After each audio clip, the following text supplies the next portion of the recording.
Volam-pifaliana riavana no hoentina miaraba anareo indray amin'ity Pentecosta ity. Na ianareo avy eto Toulouse izany, na ianareo izay tonga avy any lavitra any ihany koa manatrika izao fotoana izao, izay natokana anokanana ireto zanantsika ireto. Anio ihany koa dia anatanterantsika ny batisa ny zanantsika. Ny lohahevitra izay entintsika mandritra izao dia ny hoe ny fanahy masina no manazava ny olon'Andriamanitra. Ho aminareo any ny fahasoavana sy ny fiadanana avy amin'ilay ankehitriny sy taloha ary ho avy. Avy amin'ny fanahy izay eo anoloan'ny seza fiandrianana ary avy amin'ny Jesosy Kristy, vavolombelona marina sy lahy matoa amin'ny maty ary lehibe ny mpanjaka an-tany. Amen. Mipetraka amin'ny fiangonana.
Mbola hiaraka hitsangana isika. Amin'ny anaran'iray sy ny zanaka ary ny fanahy masina. Ho fiteranan'Andriamanitra dia ho ataontsika miaraka ny salamy telo amby telopolo ny andininy efa voatondro. Sambatra amin'ny firenena izay manana an Jehova ho Andriamaniny, ny olona ny fidiany ho lovany. Eny an-danitra no hitsonjovan'i Jehova, mijery ny zanak'olombelona rehetra izy. Ifanahintsika miandry an Jehova, famonjenantsika sy hampingantsika izy. Fa izy no ifaliany fontsika, satria ny anarany masina no etokintsika. Jehova, aoka ny famindraponao hitoetra aminay araka ny antenenay anao. Amen. Ira fahatelo.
Ivavaka isika.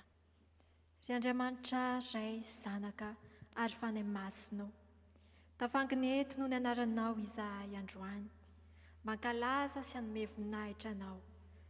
Misaotra anao izahay no izao andro Pentekosta izao, andro ahatsiarovanay ny nanomezanao ny fanahinao masina ho an'ny fiangonanao sy ho an'izay rehetra mino anao. Tompo, sokafo ny molotray mba hideranao, ary sokafo ny fonay sy ny sanay mba handray ny teninao. Aoka ny fanahinao masina izay nomenao anay tamin'ny alalan'i Jesosy Kristy, ameno ny fiainanay, anavao anay mba hatsapanay marina fa manompo Andriamanitra velona izahay. Ampianaro izay hibanjina amin'ny voninahitrao, hitoetra ao amin'ny fahamarinanao, ary hanompo anao amin'ny fomadio sy amin'ny fitiavana marina. Ho anao rery anenidera sy ny laza ary ny voninahitra, ray zanaka ary fanahy masina, hatramin'izao ka ho mandrakizay. Amin'ny anaran'i Jesosy. Amen. Petraka fiangonana.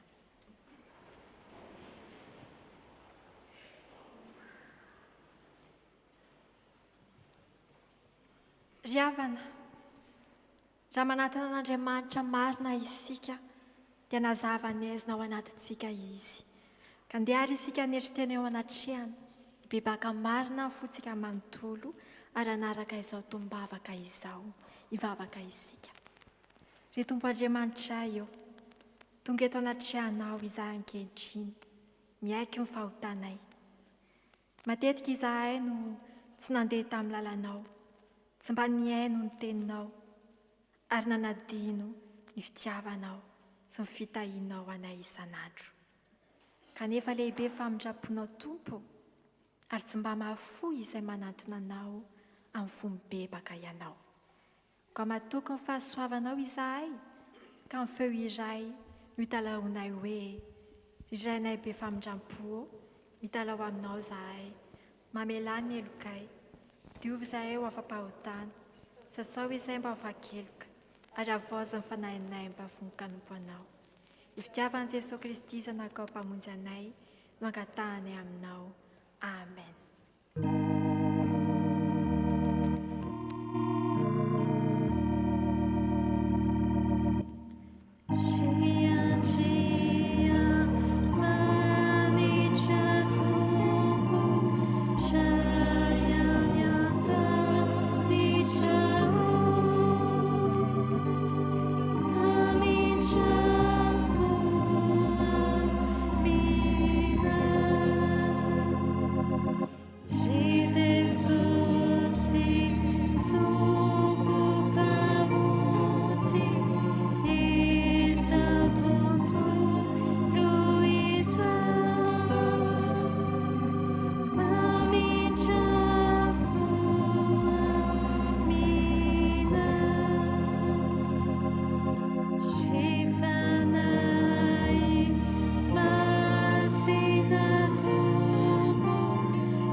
Ho anareo izay mibebaka marina tamin'ny fonareo tokoa, raiso eo am-pitsanganana amin'ny finoana iteny famelan-keloka.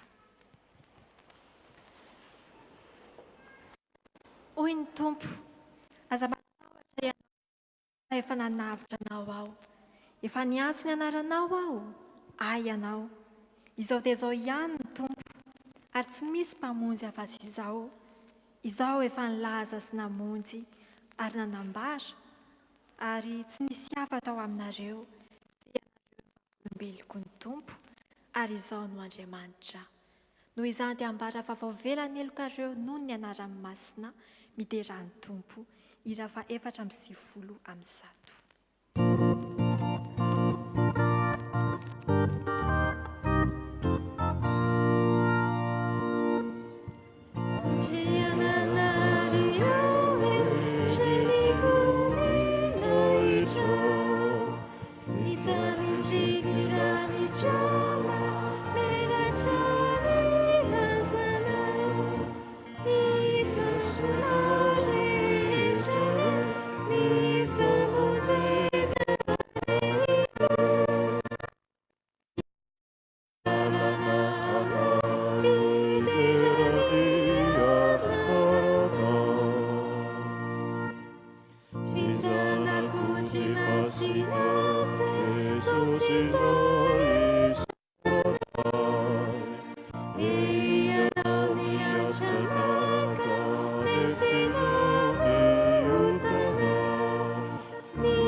Ni voa vonjy mamilera,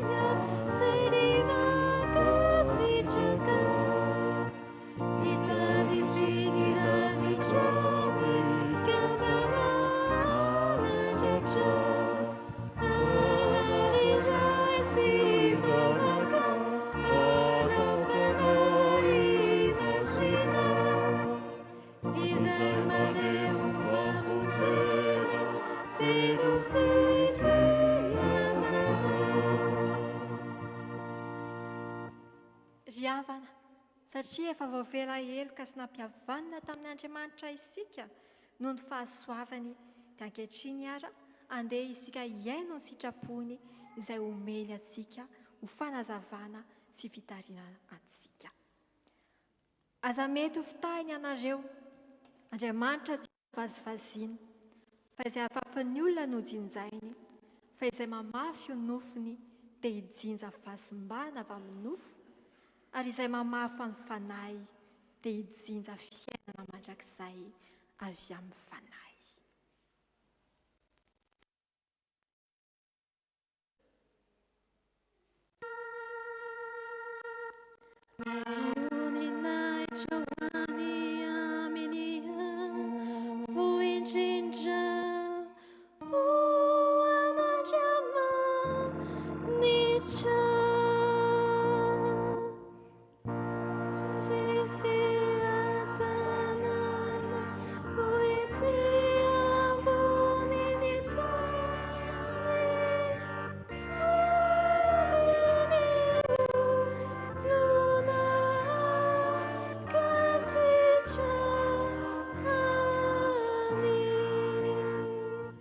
Mipetraka amin'ny fiangonana.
Alohan'ny akaran'ireo tompon'anjara mivavaka sy mivaky teny dia mbola ho ataontsika ny hira avy voalahatra.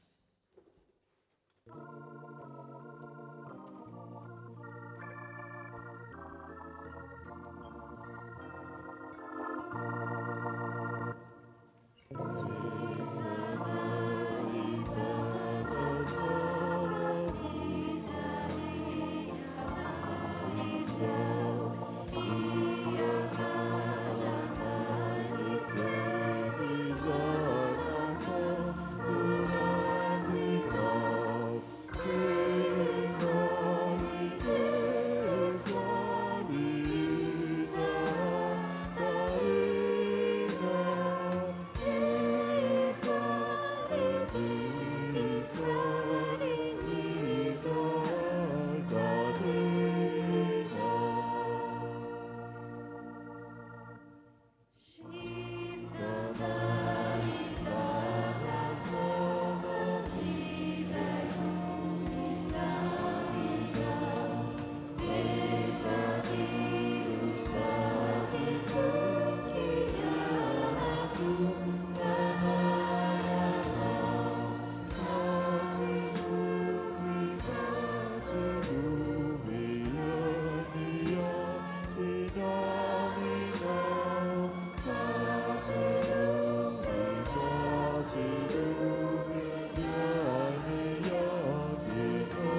fa mangina ianao nefa anio tompo dia mbola fantatray fa miteny aminay ianao ko irao ny fanahinao masina fanahy masina midina ty anatinay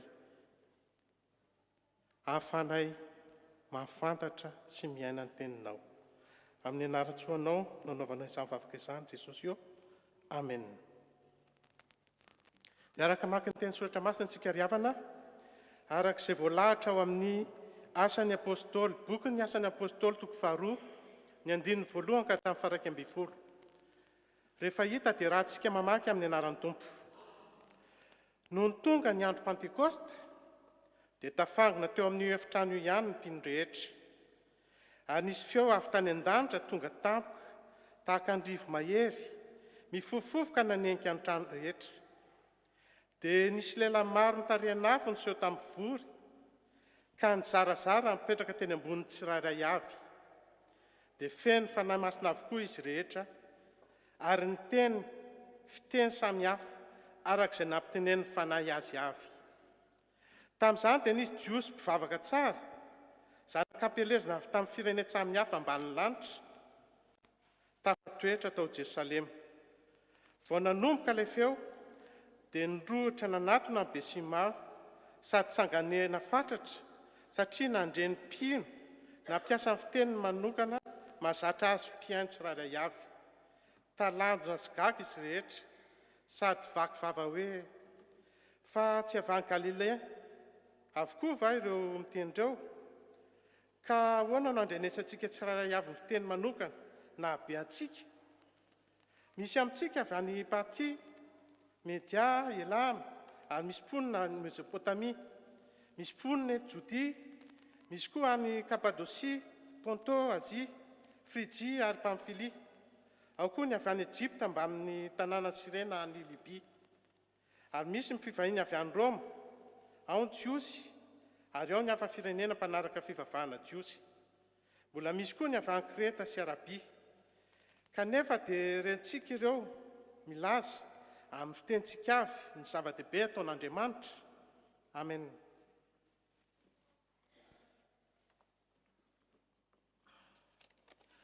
Toizantsika ny famakiana ny teny Korintianina voalohany toko 2:20 ny 1:7 ka hatramin'ny 7:11. Korintianina voalohany toko 2:20 ny 1:7 ka hatramin'ny 7:11.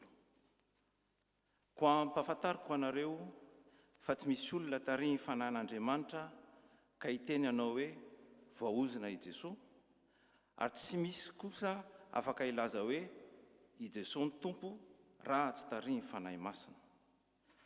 Voazarazara ho samihafa ny fanomezam-pahasoavana, nefa ny fanahy masina dia iray ihany. Voazarazara ho samihafa ny fanompoana, nefa ny tompo dia iray ihany.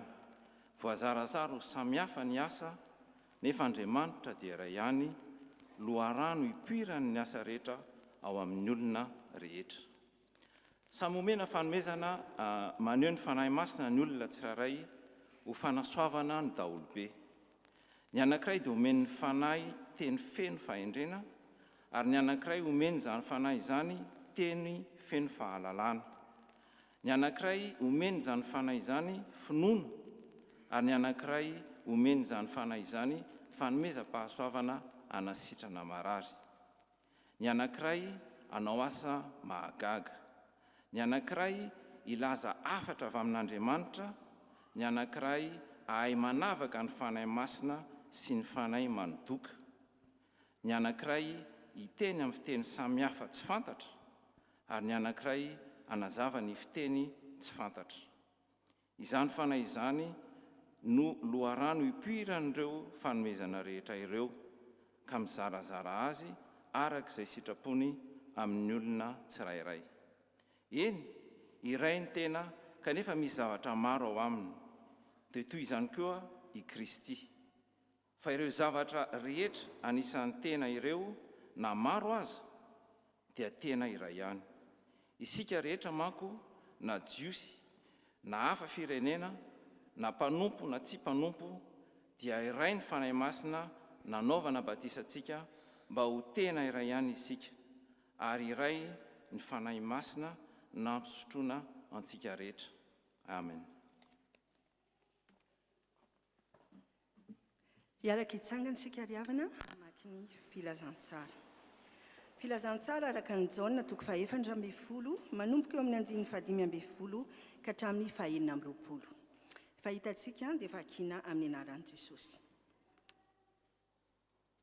Raha tia ahy ianareo dia hitandrina ireo didiko, izao koa angataka amin'ny ray, ary izy no hanome anareo mpampionina hafa mba omba anareo mandrakizay. Izany mpampionina hafa izany dia ny fanahy famarinana izay tsy azony izao tontolo izao raisina satria tsy hitany sady tsy fantany, fa ianareo ny mahafantatra azy satria mitoetra eo anilanareo izy sady ho ao anatinareo. Tsy hamelanareo kamboty aho fa hiverina aty aminareo. Raha afaka kelikely dia tsy ahita intsony izao tontolo izao, fa ianareo no ahitay satria velona aho ary ho velona koa ianareo. Amin'izany andro izany dia ho fantatrareo fa izao dia ao anatin'ny ray, ianareo ato anatiko ary izao ao anatinareo.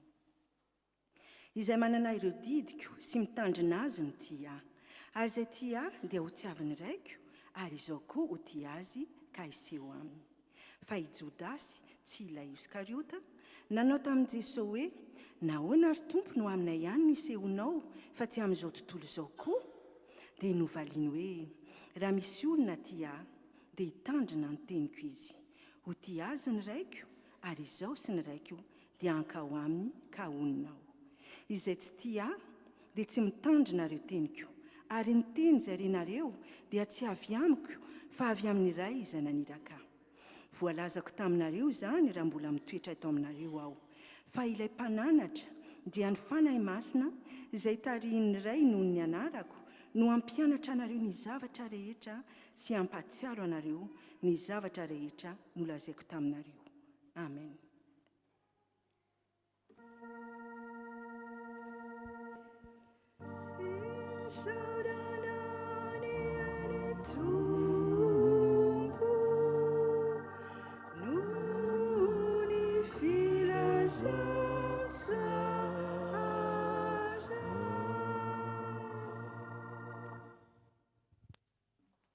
Dia isika riavana hiara-nambara finoantsika izay iraisantsika amin'ny kristiana manontolo.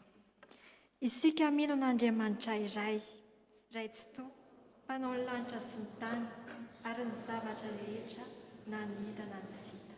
Ary mino an Jesosy Kristy Tompo iray, zanany tokan'Andriamanitra, nateraka ny rainy talohan'izao rehetra izao, ny mazava avy amin'ny mazava, Andriamanitra tokoa avy amin'Andriamanitra, nateraka fa tsy natao, miray amin'ny zavatra rehetra.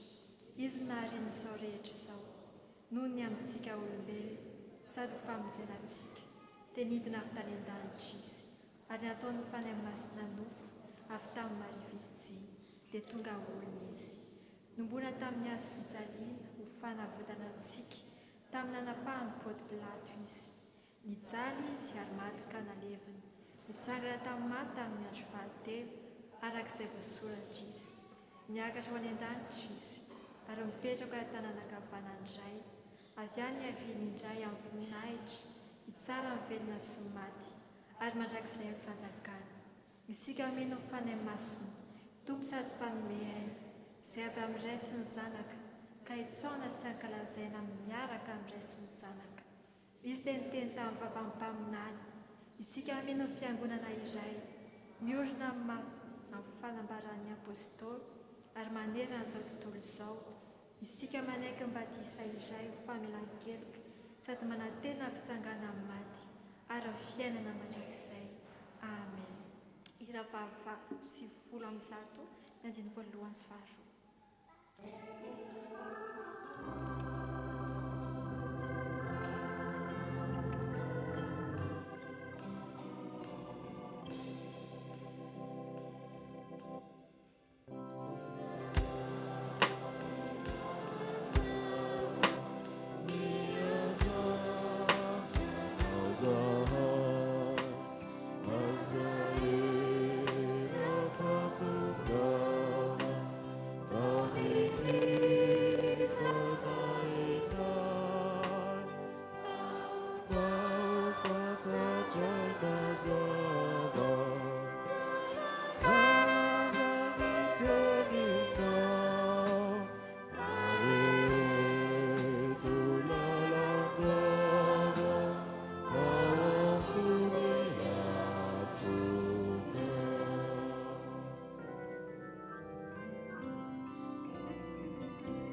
fanahy masina no manazava ny olon'Andriamanitra.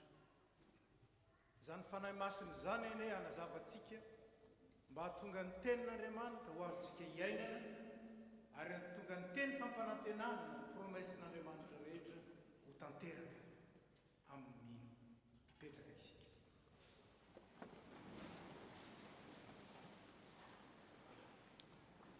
Ry havana, fatatsika fa rehefa naharo zao tontolo izao Andriamanitra dia tsara ny nanaovany azy. Ary dia tao anatin'ny fahazavany Saedena nononona ny olona voalohany dia Adama sy Eva zany. Saingy rehefa nanota izy dia niaizina ara-panahy no nanjaka teo amin'izay nisy azy.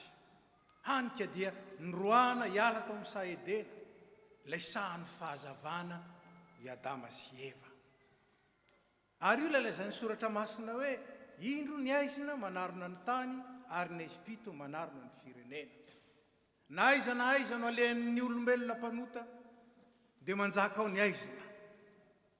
Ary na aiza na aiza no hijoron'ny olona amin'ny finoana dia ao anatiny kosa ny fahazavan'i Kristy. Na dia eo tokoa aza ny fahazavana entin'ny masoandro, entin'ny volana makitana, ny fahazavana no arian'olombelona tahaka ny afo, tahaka ny labozia, na ny lampo isika, na ny herim-baratra koa, ary amin'izao andro zao ny lazera, na eo azy raha ny rehetra zany, dia mbola mandeha amin'ny aizina ihany ny olombelona, na eo amin'ny fisainana, na eo amin'ny toe-panahy, na eo amin'ny fitondran-tena, na eo amin'ny asa.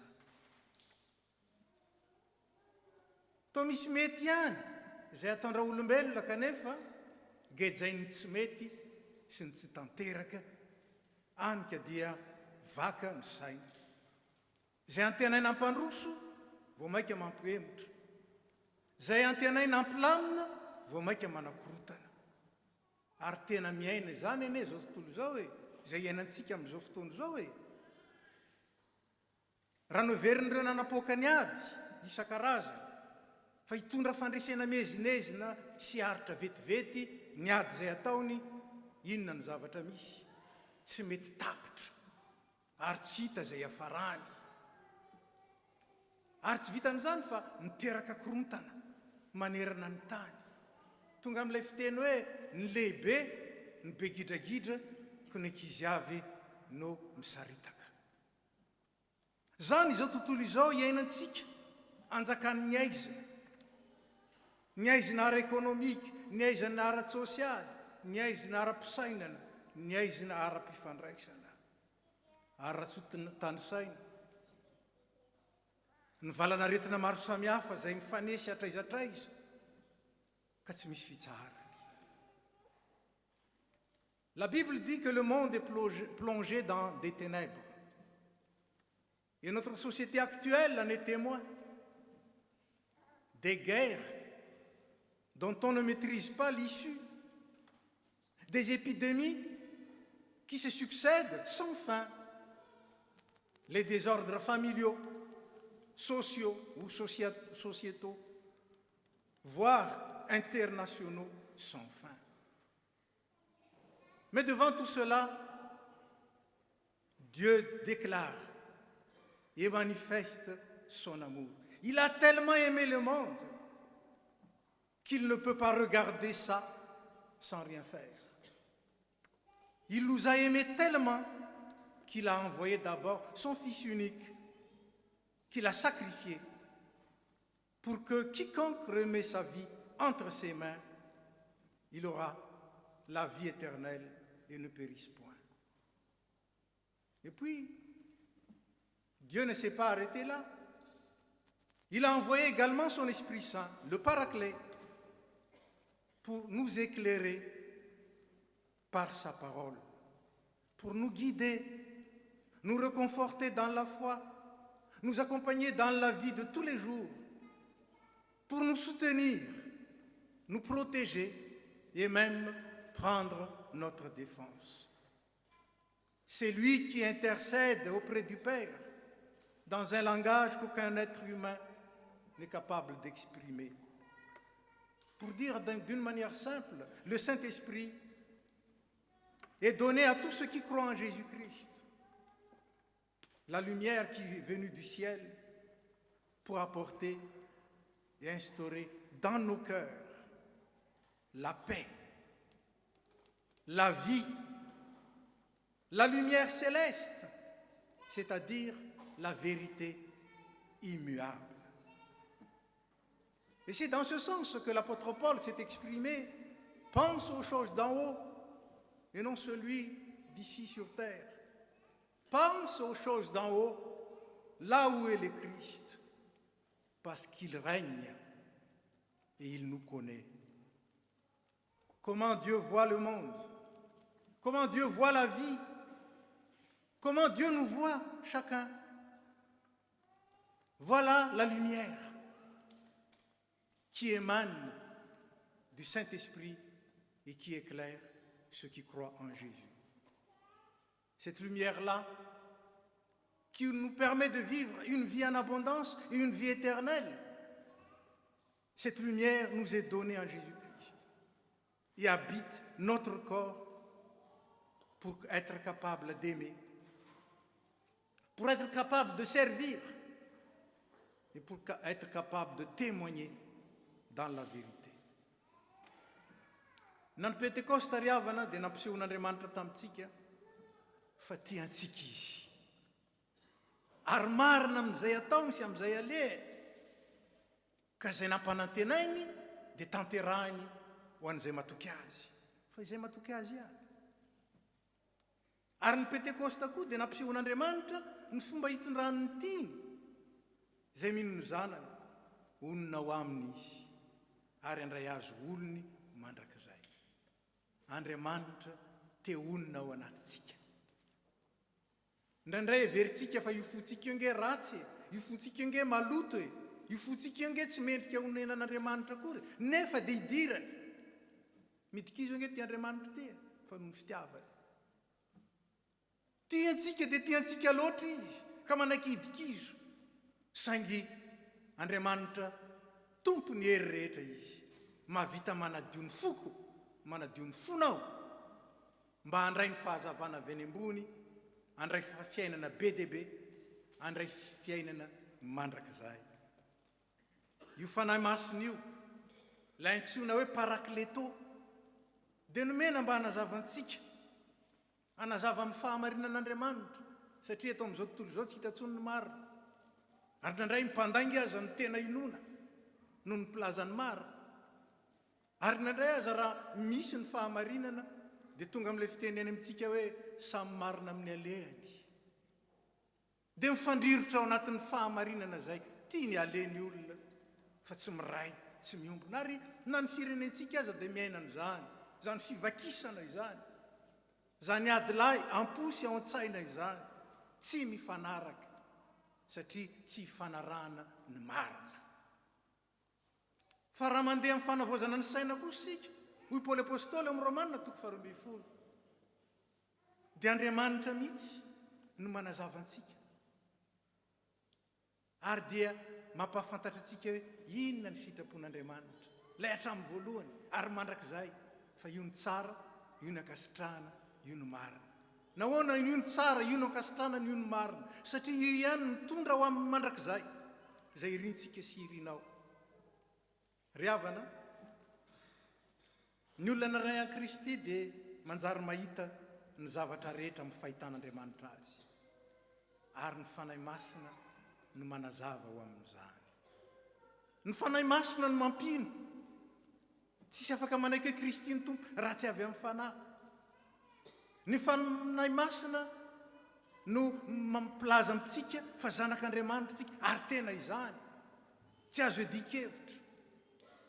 Ny fanahy masina no mitahiry ny tenin'Andriamanitra mirakitra ny sitrapony amintsika, ka ty fantatsika hoe zao ny tsara, zao no ankasitrahan'Andriamanitra, ary zao no andraisantsika valosoa avy amin'ilay tompo mandrakizay.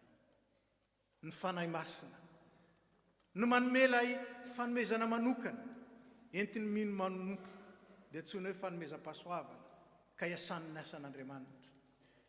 ny fanahy masina no mampiray antsika na dia samy hafa azy, samy hafa firazanana, samy hafa fiaviana, samy hafa saranga, nefa ampiraisy ny fanahy masina ho tena iray any, satria raha lasy anabavin'i Jesosy avokoa noho ny sorona nataony teo amin'ny azo fijaliana. Io fanahy masina io dia te onina ao amintsika, te amoro-ponenana ao amintsika, ka tonga antsika ho tena zanak'Andriamanitra. Inona nge mahazanak'Andriamanitra anao sy ahy? Satria ato anatintsika, satria ao anatinao ilay zanak'Andriamanitra izay velona ao anatinao amin'ny alalan'ny fanahy masina. Ilay fanahy masina izay manamasina antsika, ilay fanahy masina izay mitarika antsika ho amin'ny mazava. Fanahy masina mpampiray, fanahy masina manome hery, fanahy masina mampilaza ny marina, ny fanahy masina mampijoro vavolombelona azo antoka. Zany ilay fanahy masina nomena ho an'ny fiangonana ary nomena ho anareo catéchumènes. Et je m'adresse à vous pour vous rappeler le message de Pentecôte. La Pentecôte nous rappelle d'abord cette merveilleuse vérité. Dieu a choisi de faire de vous sa demeure. Vous êtes le temple du Seigneur. Le Créateur vit en vous. Et son Esprit Saint vous unit et nous unit. Vous unit à toute l'Église pour ne former qu'un seul corps. Et nous remplit d'une espérance éternelle qui nous guide chaque jour à aller vers l'éternité. Quelle grâce incroyable! Et la Bible nous dit, ne savez-vous pas ceci? Votre corps est le temple du Saint-Esprit qui est en vous et que vous avez reçu de Dieu et que vous n'êtes pas à vous-même, vous appartenez à Christ. Quelle merveille! Parce qu'on a été rachetés. Et nous sommes là, habités par l'Esprit Saint pour pouvoir glorifier Dieu dans notre corps. Et c'est dans ce sens que l'apôtre Paul nous adresse le message. Glorifiez le Seigneur dans votre corps, dans votre cœur, dans votre esprit, parce que vous appartenez à Dieu et que Dieu vous promet une vie en abondance et une vie éternelle. Deuxième message, puisque nous appartenons au Seigneur, alors vivons dans une conduite sainte, pure, digne de notre Seigneur. Montrons que nous lui appartenons, que nous appartenons à celui qui est mort, mais qui est ressuscité pour nous conduire dans une vie nouvelle. Nous qui sommes libérés du péché et de sa condamnation, le Saint-Esprit prie encore pour nous chaque jour et prend notre défense. C'est en ce sens qu'il est le Paraclet. Alors, Paul s'écria dans Philippiens 4, « Ne craignez rien. La paix de Dieu qui dépasse tout ce que nous pouvons comprendre, cette paix garde votre cœur et votre pensée en Jésus-Christ. Rien ne peut vous séparer de celui qui vous a racheté sur la croix. » Et dernier message, c'est dans Éphésiens chapitre 3, versets 20 et 21. Dieu a le pouvoir de faire infiniment plus que tout ce que nous demandons, plus que ce que nous pouvons imaginer, plus que ce que nous pouvons rêver. Dieu a le pouvoir de faire tout cela par la puissance qui agit en vous, c'est-à-dire le Saint-Esprit. Alors, la gloire de Dieu se manifeste dans ce que vous êtes, dans ce que vous montrez et dans ce que vous faites. Et cette gloire de Dieu qui est présente également dans l'Église réalise pour vous le plan de Dieu pour la Pentecôte. Désormais, ce n'est plus le soleil qui sera pour toi, pour vous, pour nous, la lumière qui éclaire. Ce n'est plus la lune, avec sa clarté, qui sera pour nous la lumière de la nuit. Mais c'est le Seigneur. C'est le Seigneur qui est pour vous, pour chacun de vous, pour chacun de nous. C'est le Seigneur qui sera pour nous la lumière de toujours. Et c'est ton Dieu qui sera ta splendeur. Oui, le Seigneur sera ta lumière, 24 heures sur 24. Et ceci pour l'éternité. Parce que vous êtes appelés à ne pas vivre seulement ici, mais à également vivre pour un temps sans fin. Le Seigneur sera votre lumière. Et sachez que votre engagement pour suivre le Seigneur sera récompensé parce qu'il est digne, parce qu'il est vrai, authentique et parce qu'il n'est pas homme pour nous mentir. Que la gloire soit au Seigneur Jésus-Christ, qui règne dans les siècles des siècles, et que la paix, la plénitude, l'amour, la communion, la vie et la lumière brillent sur vous chaque jour de votre vie. Amen. Je vous invite à vous lever.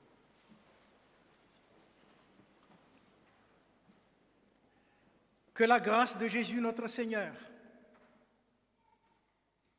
et l'amour de Dieu notre Père, ainsi que la communion du Saint-Esprit, soient avec vous tous les jours et pour toujours. Amen. Vous pouvez vous asseoir.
anio ry havana dia misy ireo ray aman-dreny izay netsehiny fanahy ka manolotra ny zanany ho an'Andriamanitra amin'ny alalan'ny batisa.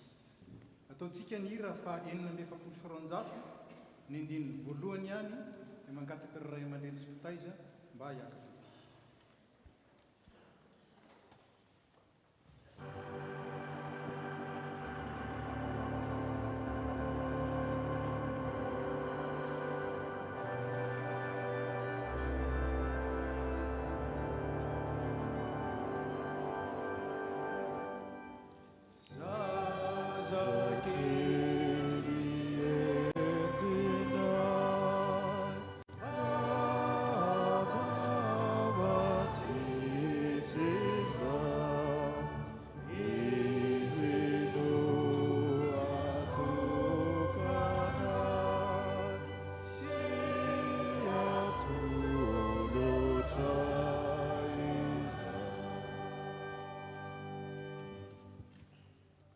Ry havana malala, ampifaliana no ndraisantsika ireto avantsika izay manavao ny fandroratena ho an'ny tompo izao ka manolotra ny zanany ho an'Andriamanitra amin'ny alalan'ny batisa.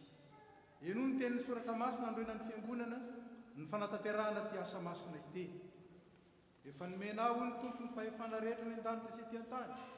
Ko mandehana ianareo ataovy mpianatra ny firenena rehetra, manao batisa azy ho amin'ny anaran'ny Ray sy ny Zanaka ary ny Fanahy Masina, sady mampianatra azy hitandrina izay rehetra nanodiko anao ireo. Ary ino izao momba anareo mandrakariva, ambara-pahatonga ny fahataperana izao tontolo izao. Ary ahoriko ny fanaikeko ho amiko so aminao ny tompo, mba mitaranaka mandimby ianao hatramin'ny taranaka fara-mandimby, ho fanaikena mandrakizay mba ho Andriamanitra sy ny taranaka ho mandimby ianao ao. Dia ho koa ny soratra masina, ary tao aminy koa ny namorananareo tamin'ny famorana tsy natao tany, tamin'ny fanesorana ny tenan'ny nofo, dia tamin'ny famoran'i Kristy, fa niarana levina taminy ianareo tamin'ny batisa, izay niaranareo natsangana tamin'ny kosa noho ny finoana ny asan'Andriamanitra izay nanangana azy tamin'ny maty. Fa ianareo rehetra dia zanak'Andriamanitra ny finoana ny Kristy Jesosy, fa na iza ianareo natao batisa ho an'i Kristy dia mitafy an'i Kristy, ka tsy misy intsony na jiosy na tsy jiosy, na andevo na tsy andevo, na lahy na vavy, fa iray ihany ianareo rehetra ao amin'ny Kristy Jesosy. Noho izany ary ray aman-dreny dia misy fanekena izay angatan'ny fiangonana aminareo ary ho tanterahanareo eo anatrehan'Andriamanitra. Moa tena manolotra ity zaza ity ho an'Andriamanitra raintsika vai anareo. Ekenareo fa nijorona amin'ny teny na amin'ny asa ho mpanompon'Andriamanitra mahatoky, ka hahatonga anareo fianarana ho an'ity zaza ity amin'ny antom-piainanareo rehetra. Ekenareo fa nianatanterahany fiangonana amin'ity zaza ity ny fitaizana rehetra araky ny filazantsara izay tokony atao amin'ny zanak'Andriamanitra, ka hitombony amin'ny fahalalana izao fahasoavan-dehibe raisiny avy an'Andriamanitra izao, ka nekenan'i Jesosy tompo ary andavany ny asan'ny Satana rehetra. Ekenareo va izany. Vonona ny vavaka ho azy sy hampianatra azy hivavaka, ka hampiditra azy ho mpianatra sy korelady va ianareo. Ekenareo va ny hampianatra ity zaza ity ny anton'izao fanaovam-batisa izao, ka hanao izay ahatonga azy ho mpandray ny fanasan'ny tompo any arona. Efa ren'Andriamanitra ny fanekenareo matoky azy, hanampy anareo amin'izao andraikitra masina nekenareo izao izy, fa ny heriny dia tanterahana amin'ny fahantrena. Isika fiangonana koriavana dia tokony andraikitra ao anatrehan'Andriamanitra ny amin'ny zaza rehetra izay noraisintsika ho isan'ny tenan'i Kristy, tezaina hialehibe sy hitombo amin'ny fahalalana tsara ny tompontsika. Aoka ary hiara-mitsangana isika hivavaka.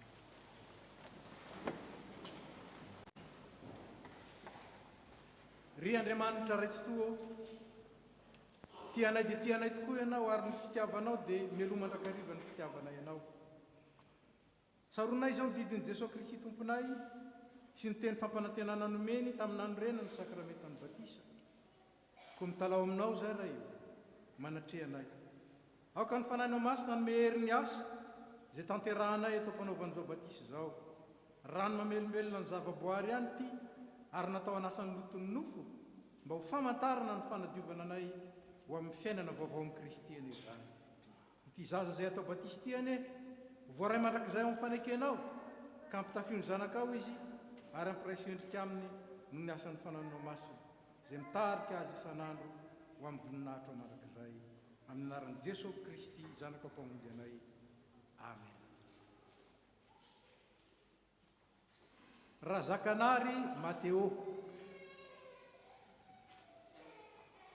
Zaho manao batisanao amin'ny anaran'ny Ray sy ny zanaka ary ny fanahy masina. Atsangan'Andriamanitra Pahary ianao ka hitombo amin'ny zavatra rehetra ho amin'izay koa dia Kristy. Ahatonga anao vavolomelona maty ka ankalazana ny voninahitra ny Ray sy Jesosy Kristy tsika ary ny fanahy masina ho anao ary ianao ankalazainao aminy. Matoky ilay efa niantso anao izy atanteraka anao amin'ny tsara rehetra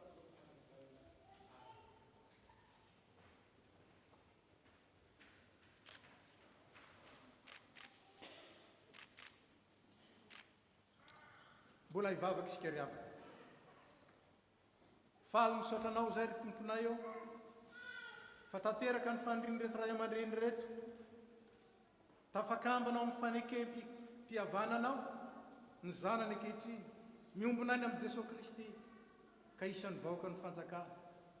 Ny angatana fiangonana dia nitehirizanao ity zazy teo mba ny fahasoavanao mandrakarivo ka hampaharitra azy hatramin'ny farany amin'ny fivavahana aminao. Ampio ny ray aman-dreny mba azony manatanteraka ny fanekena nataony teo anatrehanao anio, ary mba ny fahasoavanao ny ezaka rehetra tao amin'ny fianakaviana sy ny ray aman-dreny ary ny fiangonana amin'ny fanabeazana ity zaza ity mba ahitana ny endrikao eo amin'ny fiainany. Ny angatana amin'ny anarantsony Jesosy zany. Saotra tompo. Amen. Mahazo mipetraka isika.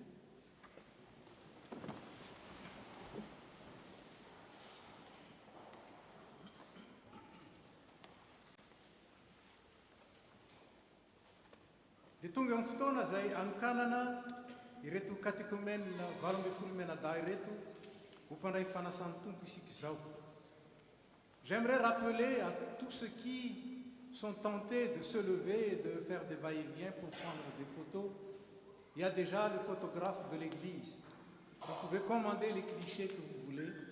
En ce qui vous concerne, vous pouvez prendre des photos, mais sur place, en restant sur la même place, pour que vous n'attiriez pas plutôt l'attention de l'Assemblée que la cérémonie. Merci. Merci d'observer cet arrangement.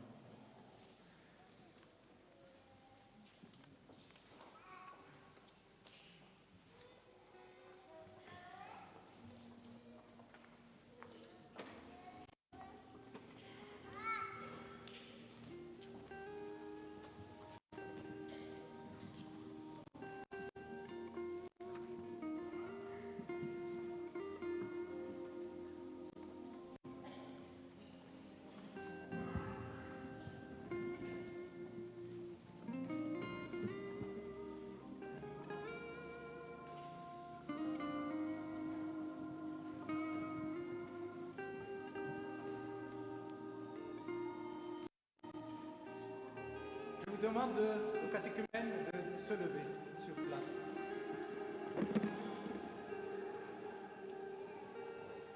Ry havanao ny tompo a, noho ny fahasoavan'Andriamanitra sy ny fitondran'ny fiangonana, dia fifaliana ho antsika indray ny andray reto lomonjena nampin'ny tompo isan'andro ho isan'ny fiangonana izao.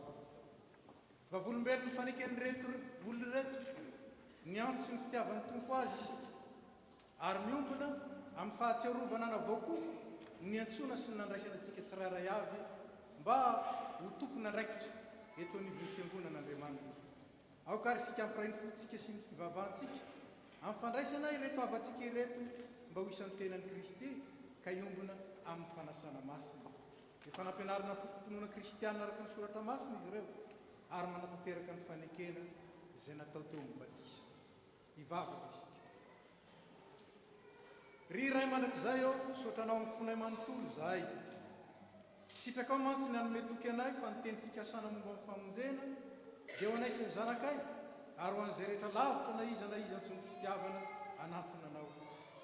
Andriamanitra tsara sy mahatoky ianao ary nino ny fanambaranao zahay. Teo amin'ny batisa dia nanokana ny zanakao anay zahay ary nanabe azy sy nangataka ny irotsahan'ny fahasoavanao amin'ny mandrakarivo. Dia nampianarana ny filazantsaranao izy ary niezaka izay na dia malemy aza mba hitarika azy ireo amin'ny fiainana mandrakizay dia ny mahafantatra anao izay Andriamanitra tokana sady marina sy Jesosy Kristy izay nirahinao. Ankehitriny ary tompo, rehefa nandreny antsonao izy ireto ka afaka hifidy ankalalana ny lalana izorany, dia indro tonga eto anatrihanao mba hanambarany finoana. Tompo tsara indrindro, mba henora ny vavaka terinay miakatra aminao mba ho azy ireo, ary raisy koa izay rehetra ny ho amin'ny firaisana masina izay ao aminao. Amin'ny anaran'i Jesosy Kristy zanako mpamonjy anay no angatahanay izany ho azy eny ary ho anao ray any an-danitra sy ho amin'ny fanahy masina midera sy ny laza ary ny voninahitra mandrakizay. Amen. Manao ny hira fa enina amby efapolo sy efajato isika, ataontsika daholo ny andininy telo.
La parole nous dit « Je suis le bon berger, dit le Seigneur. Le bon berger donne sa vie pour ses brebis. Si quelqu'un veut venir après moi, qu'il renonce à lui-même, qu'il se charge de sa croix et qu'il me suive. Car celui qui voudra sauver sa vie la perdra, mais celui qui la perdra à cause de moi la trouvera. Et que servirait-il à un homme de gagner tout le monde s'il perdrait son âme? Ou que donnerait un homme en échange de son âme? Car quiconque fait la volonté de mon Père qui est dans les cieux, celui-là est mon frère, et ma sœur, et ma mère. C'est pourquoi, quiconque me confessera devant les hommes, je le confesserai aussi devant mon Père qui est dans les cieux. Mais quiconque me reniera devant les hommes, je le renierai aussi devant mon Père qui est dans les cieux.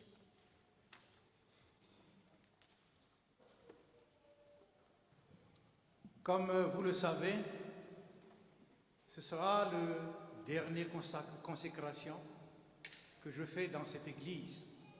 Et pendant ces années, ces 40 ans, on a connu beaucoup de collaborateurs qui ont travaillé avec les pasteurs pour la préparation des catéchumènes. Alors pour cette année, pour cette fois-ci, pour ce dernier, j'invite les derniers encadreurs qui ont travaillé avec nous de venir ici. Tuki Rakutnrai, Livara Wilson, Jean-Yves Rakutmalal et Radzobel Sylvie.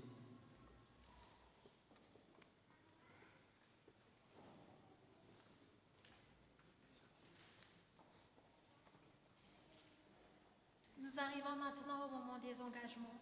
Alors, chers cathés, nous vous demandons de prendre les engagements que l'Église attend de ses membres. Est-ce que vous confessez votre foi au Dieu créateur, notre Père céleste qui nous a aimés et a donné Jésus-Christ, son Fils unique, qui est mort et ressuscité pour notre salut? Oui. Est-ce que vous confessez votre foi en Jésus-Christ qui donne le pardon et la vie éternelle à tout pécheur qui se répand et l'accepte comme Seigneur et Sauveur? Oui. Est-ce que vous prenez pour vous les engagements du baptême par lesquels vous avez reçu le Saint-Esprit, afin que vous suivez le chemin de la vie chrétienne, aimer le Seigneur Dieu, accomplir sa volonté, accepter que la prière, la lecture quotidienne de la Bible, la présence au culte, ainsi qu'au repas du Seigneur sont les privilèges et le devoir de tout croyant? Acceptez-vous cela? Oui.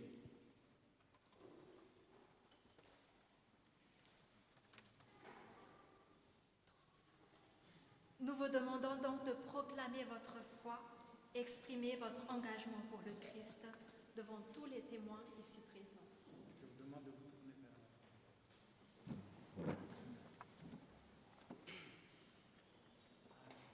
En présence de Dieu et de son Église, je confesse que Jésus est mon Seigneur et Sauveur. Mes péchés sont pardonnés et il m'a donné le salut. Je m'engage à l'aimer et à le servir de tout mon cœur, sous la conduite du Saint-Esprit, en m'efforçant de prier et de lire la Bible tous les jours, autant que je peux, me soumettre à l'autorité de tous les instants de la FPMA et respecter les décisions du comité paroissial et de l'Assemblée générale de la FPMA Toulouse. Je m'appuie sur la puissance de Dieu pour réaliser cela. Amen.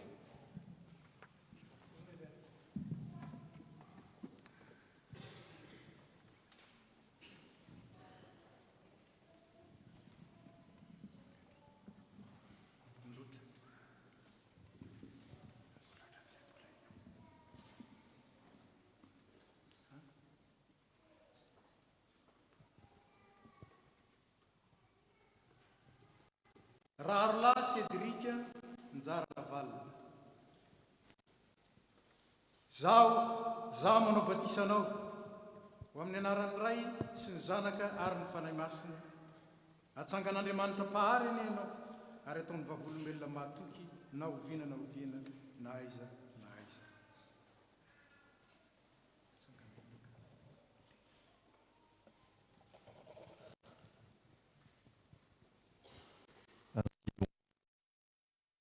Tout comme vous avez accueilli le Seigneur Jésus-Christ, marchez en lui, soyez enracinés et fortifiés dans la foi telle qu'il vous a été enseignée. Soyez-en riches en exprimant votre reconnaissance à Dieu. Colossiens 2, 6, 7.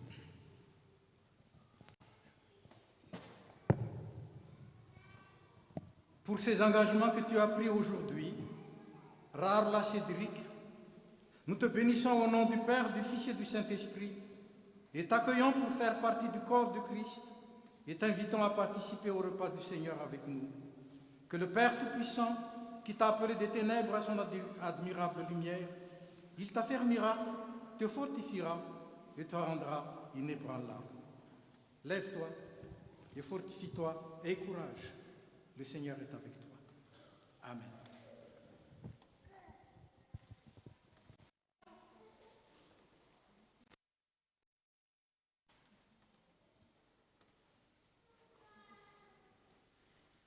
André Nirina Jessica.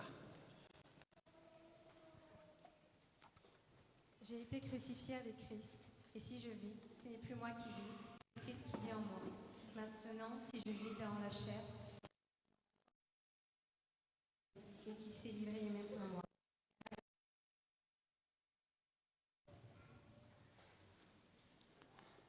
Pour ces engagements que tu as pris aujourd'hui, Andemapan Jessica, nous te bénissons au nom du Père, du Fils et du Saint-Esprit, et t'accueillons pour faire partie du corps du Christ, et t'invitons à participer au repas du Seigneur avec nous. Que le Père Tout-Puissant, qui t'a appelé des ténèbres à son admirable lumière, il t'affermira, te fortifiera et te rendra inébranlable. Lève-toi, fortifie-toi et aie courage, le Seigneur est avec toi.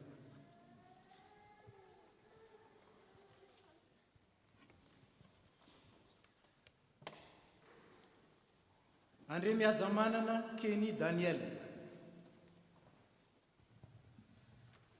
Pour moi, m'approcher de Dieu, c'est mon bien. Je place mon refuge dans le Seigneur éternel, afin de raconter toutes tes œuvres. Psaume 73. 13-28. Pour ces engagements que tu as pris aujourd'hui, André Miadzamanana, Kenny, nous te bénissons au nom du Père, du Fils et du Saint-Esprit et t'accueillons pour faire partie du corps du Christ et t'invitons à participer au repas du Seigneur avec nous. Que le Père Tout-Puissant, qui t'a appelé des ténèbres à son admirable lumière, il t'affermira, te fortifiera et te rendra inébranlable. Lève-toi et fortifie-toi et courage.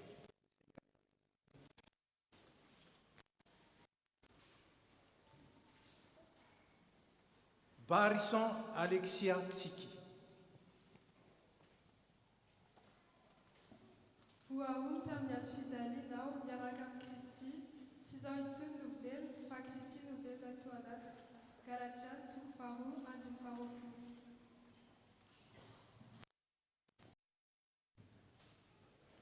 Pour ces engagements que tu as pris aujourd'hui, Barson Tsiki, nous te bénissons au nom du Père, du Fils et du Saint-Esprit et t'accueillons pour faire partie du corps du Christ et t'invitons à participer au repas du Seigneur avec nous. Que le Père Tout-Puissant, qui t'a appelé des ténèbres à son admirable lumière, il t'affermira, te fortifiera et te rendra inébranlable. Lève-toi, fortifie-toi et aie du courage, le Seigneur est avec toi. Beavana Lola. Si quelqu'un veut être mon disciple, qu'il renonce à lui-même, qu'il se charge de sa croix et qu'il me suive. Matthieu 16, 24.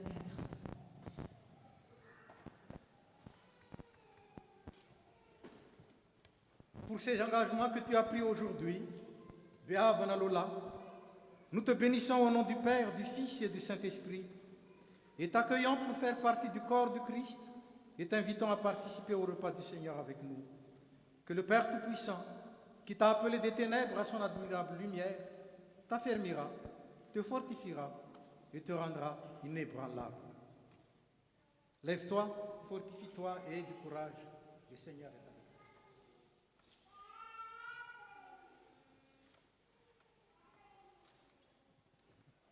De Belder à Kutunarivu, Liad.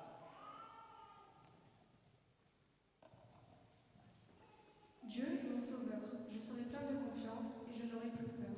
Car l'Éternel, oui, l'Éternel est ma force et le sujet de mes louanges. C'est lui qui m'a sauvé.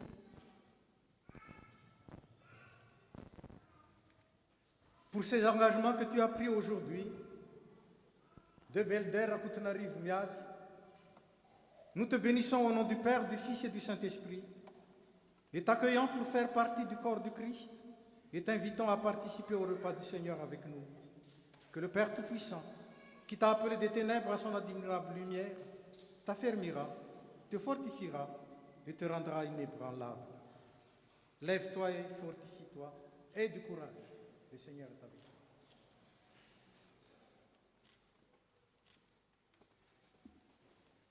Matuvu Mandazu. J'avais mis mes espérances en l'Éternel et il s'est penché vers moi. Il m'a retiré de la fosse de la destruction. Psaume 42.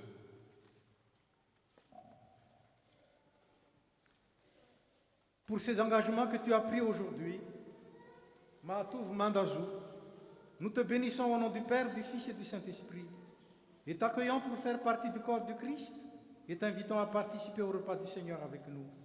Que le Père Tout-Puissant, qui t'a appelé des ténèbres à son admirable lumière, t'affermira, te fortifiera et te rendra inébranlable. Lève-toi, fortifie-toi et aie du courage, le Seigneur est avec toi.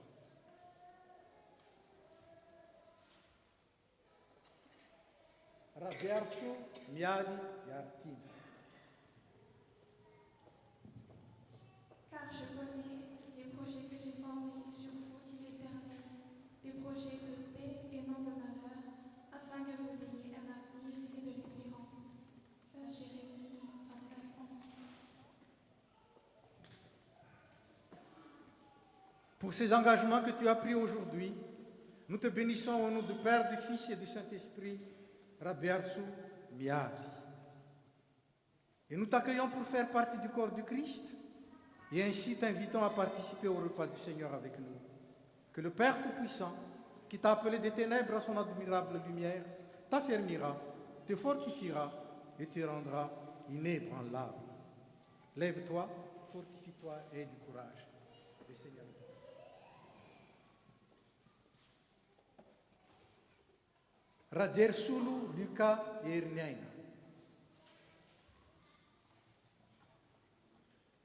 Ne vous affligez pas, car la joie de l'Éternel sera votre force. Néhémie 8, verset 10.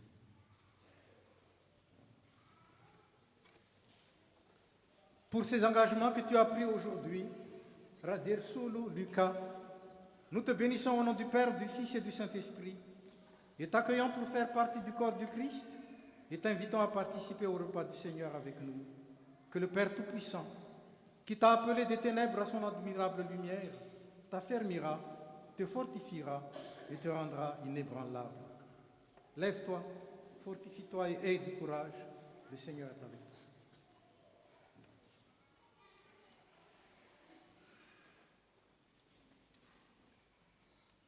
Rakutoar Sura Sulu Noa Rav. Jésus les regarde et leur dit, pour les hommes c'est impossible, mais pour Dieu tout est possible. Matthieu 19, 26. Pour ces engagements que tu as pris aujourd'hui, Rakutoar Sura Sulu Noa, nous te bénissons au nom du Père, du Fils et du Saint-Esprit, et t'accueillons pour faire partie du corps du Christ, et t'invitons à participer au repas du Seigneur avec nous. Que le Père Tout-Puissant, qui t'a appelé des ténèbres à son admirable lumière, t'affermira, te fortifiera et te rendra inébranlable. Lève-toi et fortifie-toi, le Seigneur est avec toi.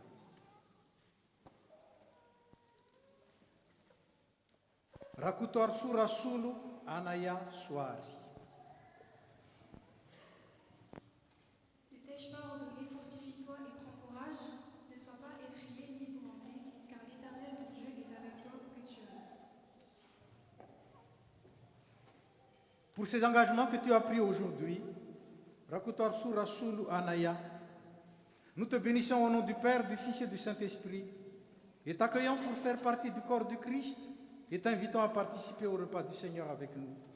Que le Père Tout-Puissant qui t'a appelé des ténèbres à son admirable lumière t'affermira, te fortifiera et te rendra inébranlable. Lève-toi et fortifie-toi, le Seigneur est avec toi.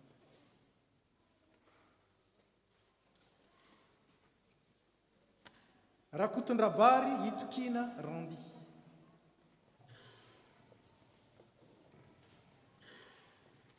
Pourquoi me décourager? Pourquoi me plaindre de ma vie? Il vaut mieux compter sur Dieu. Oui, je vais encore le remercier. Lui, mon sauveur, mon Dieu. Celui qui a rendu de cause.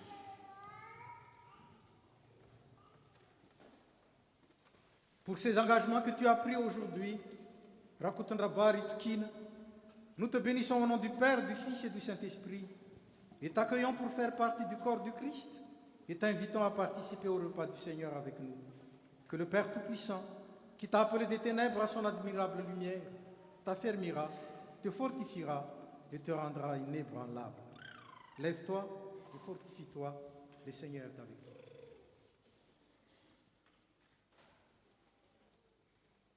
Rakut Vau Yubi Nyaina. Misora ny tompo rehefa naiko ary aza manadino ny sobetsaka avy aminy. Salamo 103, 2.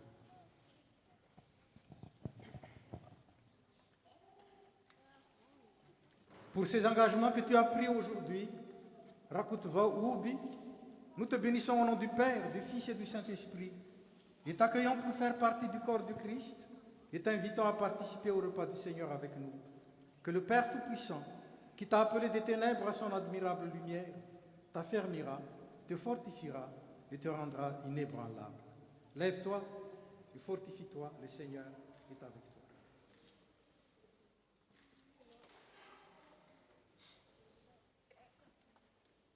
Randria Marsu Miaja Daniela. Indro, Andriamanitra ny famonjenay dia atokao fa tsy mahatahotra fa Jehovah Tompo no hery sy fiderako fa efa famonjena izy. Isaia 12:12.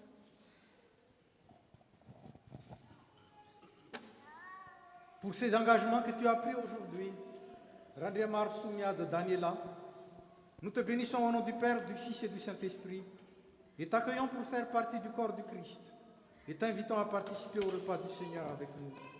Que le Père Tout-Puissant, qui t'a appelé des ténèbres à son admirable lumière, t'affirmera, te fortifiera et te rendra inébranlable. Lève-toi, fortifie-toi, le Seigneur.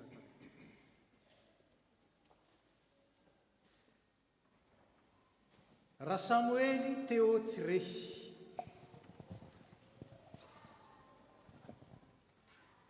Ne t'appuie pas sur ton intelligence, mais de tout ton cœur. Mets ta confiance dans le Seigneur. Reconnais-le dans tout ce que tu fais, et lui, il guidera tes pas. Proverbe 3, 5, 6.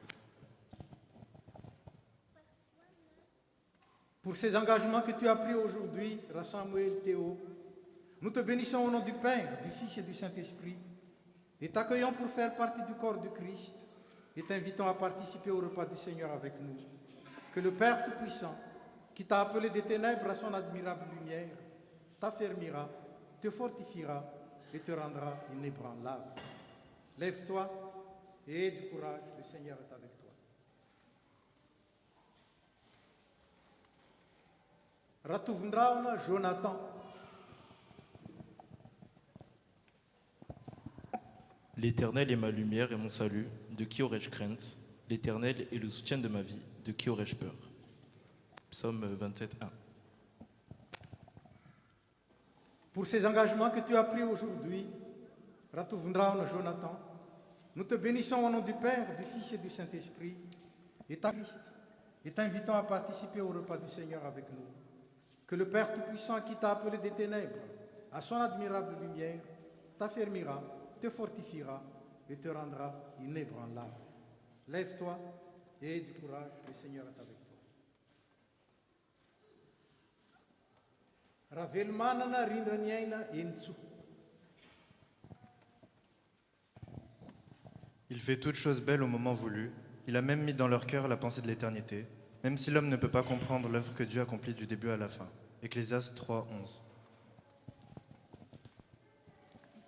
Pour ces engagements que tu as pris aujourd'hui, Ravelmanana rindraniaina, nous te bénissons au nom du Père, du Fils et du Saint-Esprit, et t'accueillons pour faire partie du corps du Christ, et t'invitons à participer au repas du Seigneur avec nous.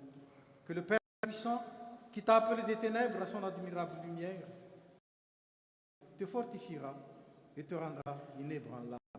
Lève-toi et fortifie-toi, le Seigneur est avec toi. Farani Ravel Sokolin Serena. Je puis tout par Christ qui me fortifie. 2 Philippiens, chapitre 4, verset 13. Pour ces engagements que tu as pris aujourd'hui, Colline Serena, nous te bénissons au nom du Père, du Fils et du Saint-Esprit, et t'accueillons pour faire partie du corps du Christ, et t'invitons à participer au repas du Seigneur avec nous. Que le Père Tout-Puissant, qui t'a appelé des ténèbres à son admirable lumière, t'affermira, te fortifiera et te rendra inébranlable. Lève-toi, fortifie-toi, le Seigneur est avec toi.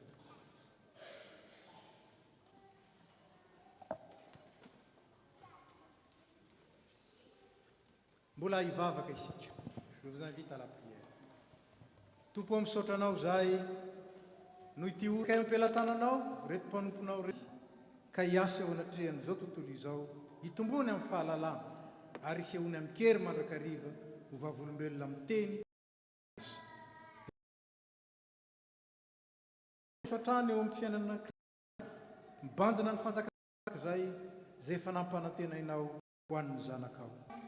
Soyez puissants dans le Seigneur par sa force souveraine. Allez dans la joie de votre Seigneur. Amen. Arwatsika fiangonana ihany dia ndreto atolotra dia tehaka isika.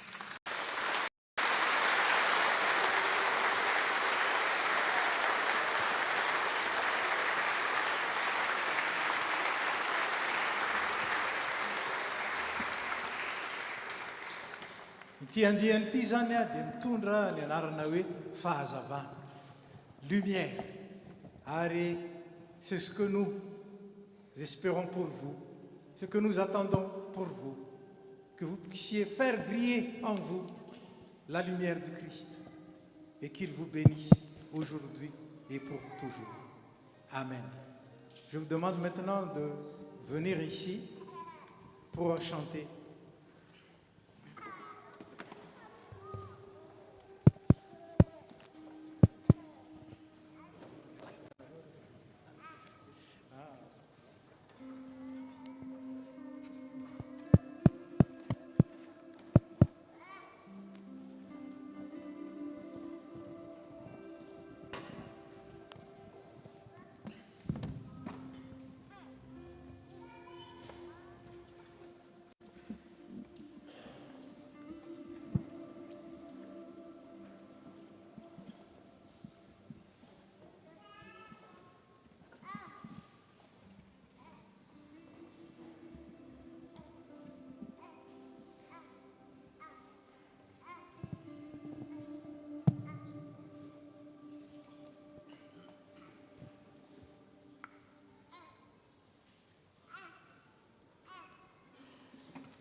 Faly miaravatsika rehetra amin'ny anaran'ny tompo. Miala tsiny tenako raha mandray fitenenana eto anatrehana-nareo. Tsy rainy aho fa zanany, tsy antitra fa tanora, ary tsy zoky no fa zandriny.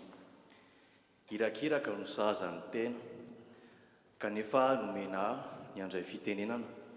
Misy olo tenanay 20 menada, andihan'ny fahazavana, ka dia nekeko ampanetretena izany. Fa na dia nikasa azy izahay, na efa niomana azy izahay, ny fikasana mantsy no an'ny olombelona fa Andriamanitra no mandahatra ny zavatra rehetra. Ary ny fitombita tsy mahaleo ny sampona akory. Kanefa tanteraka soamatsara ny fandraisana anay ho isan'ny mpandray ny fanasan'ny tompo androany, ka dia misaotra n'Andriamanitra isika voalohany indrindra. Manarak'izany misaotra ny komity izahay, ny sampana, ny vondronasa fitaizana, ary ny fiangonana manontolo izay nitrotro ambavaka, ka nafahanay ny roso ho amin'izao ndingana izao. Misaotra ihany koa ireo ray aman-dreny mpitandrina, Elize Andremiandra sy Nomena Ramarsona, izay nitaizanay ara-panahy, tsy nikely soroka, na fohy fotoana, na mpianatra, na nazavy ny tenin'Andriamanitra, ho fanomanana anay mpianatra katekomena. Misaotra ireo encadreur dia Andriamatoa Jean-Yves Rakotomalala sy Ramatoa Sylvie Radzobel, izay nanampy anay. Nous rendons grâce à Dieu pour tout ce qu'il a fait pour nous depuis le premier jour de notre formation jusqu'à la consécration comme membre responsable de l'Église en ce jour de Pentecôte.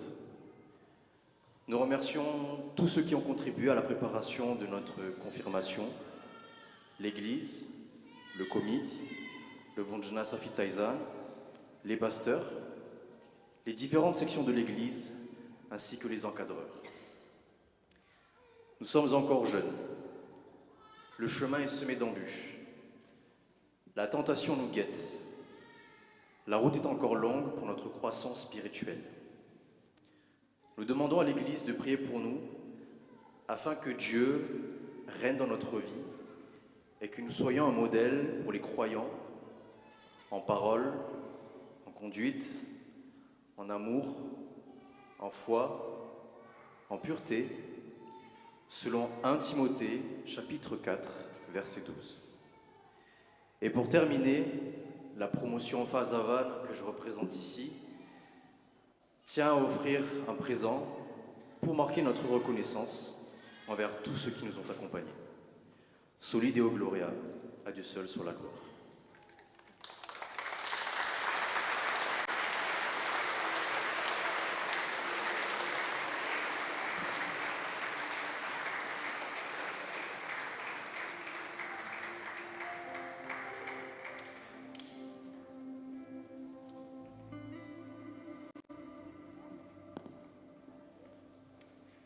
Un petit mot d'abord de remerciement pour le Seigneur, mais de remerciement également à vous, 18, pour cette promotion Fazavan Lumière. Vous avez été assidus et on était vraiment contents de vous avoir encadré pendant ces longs mois. Nous voulons te remercier, nous voulons vous remercier parce que votre engagement est sincère. Et nous attendons justement par rapport à ça que votre lumière fasse briller celle de Christ et que vous soyez vraiment des modèles à suivre dans cette Église. Merci encore. Merci pour les cadeaux et que le Seigneur vous rend au centuple comme il a l'habitude de faire. Et merci encore. Et merci à toute la communauté d'avoir assisté à cette consécration. Votre présence est un baume pour nous. Et ça nous a réchauffé le cœur.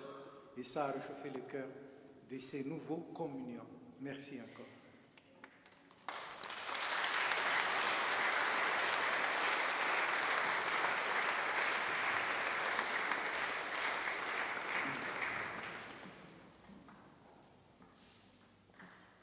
pouvez... oui, vous restez là. Un petit mot également pour les collaborateurs. Pourquoi? Parce que vous savez que j'arrête cette année. Donc c'est la dernière promotion pendant mon ministère ici à l'FPMA Toulouse.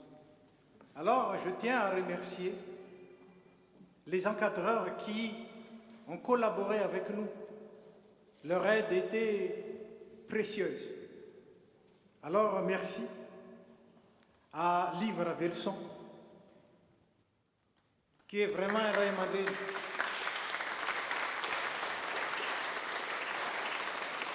Mais qui sait s'adresser aux jeunes. Et c'est un bijou pour l'Église. Merci également à Tuki Rakutendrai,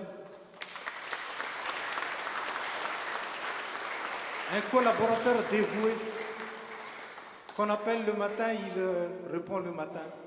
Qu'on l'appelle le soir, il répond le soir. Et merci. Merci pour ta collaboration. Et ceux qui sont là présentement, qui ont collaboré avec nous, avec moi et le pasteur nommé Jean-Yves Rakoutmala et Sylvie Recobel. Merci pour ces temps passés ensemble, pour ces œuvres qu'on a fait ensemble et que le Seigneur a fait fructifier. Que Dieu vous bénisse encore et encore pour les années à venir. Merci. Maintenant,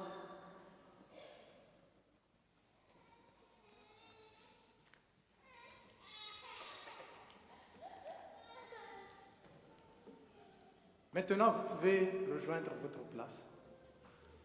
Vous également.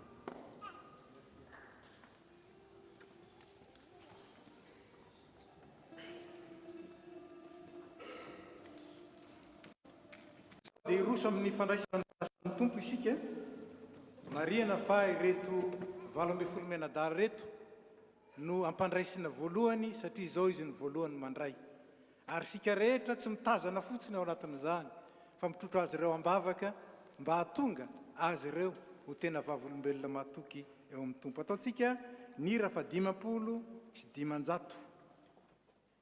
Ataontsika izany ny 9 sy 7 ary fa 4 dia ny diakona moa izany dia miakatra ety anotrona anay.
eny tokoa tompo ray masin'andriamanitra mandrakizay mahefa ny zavatra rehetra mety tsy mahavonjy ny saoranay ianao amin'ny fotoana rehetra sy amin'ny toerana rehetra amin'ny alalan'i jesosy kristy tomponay izay tianay ary nanolo tena amonjy anay amin'ny alalany koa ny dia raha menjely ny fiandriananao hitsao ny fanapahana sy ny fahefana rehetra anao amin'ny tavitra ary arahany fiangonana ny an-danitra sy ety an-tany midera ny anaranao amin'ny fiombiana ary izay koa ankehitriny tompo dia miara-manandratra ny feonay aminy ka mifanajana lehibe ny deranay hoe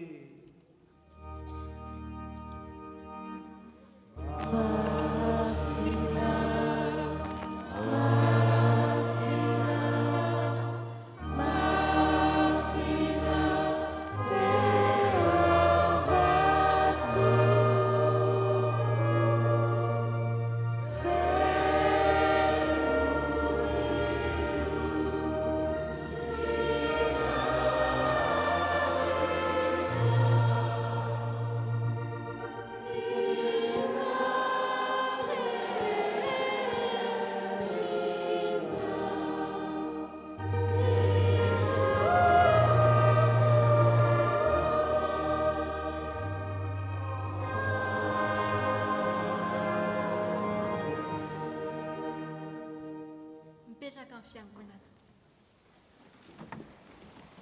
Ry kristianina malala, aoka isika atsiaro an'i Jesosy Kristy izay maty ny soloantsika sy nitsangana ho fanamarinana antsika dia fanadom-pihavanana natolotr'Andriamanitra antsika izany. Ary aoka isika hiara-misaotra sy hivavaka izay hifamalaintsika. Misaotra anao izay Andriamanitra rainay, tompon'ny lanitra sy ny tany, fa no famindraponao aminay mpanota mahantra dia nomenao zanakao ilay tokana mba tsy ho very izay rehetra mino azy fa nana fiainana mandrakizay. Noho izany ry tompo rainay any an-danitro, reto izahay manao fahatsiarovana ny fahatongavany zanakao olona, fijaliany sy ny fahafatesana, fitsanganany tamin'ny maty ary ny fiakarany tambony-nahitra sy ny fifona mandrakizay ho anay ka miandry sy mitalao ny fiverenana izahay. Ankehitriny raha eo, ahidino ny fanahy masina mba hameno ny fonay ka andraisanay tokoa ny tomponay amin'ny finoana velona amin'izao izy manantona anay amin'izao fanasana izao. Fa mifanahinao ny masina no arianao, hamelomanao, hanamasinanao ary hanomezanao anay ny zava-tsoa rehetra.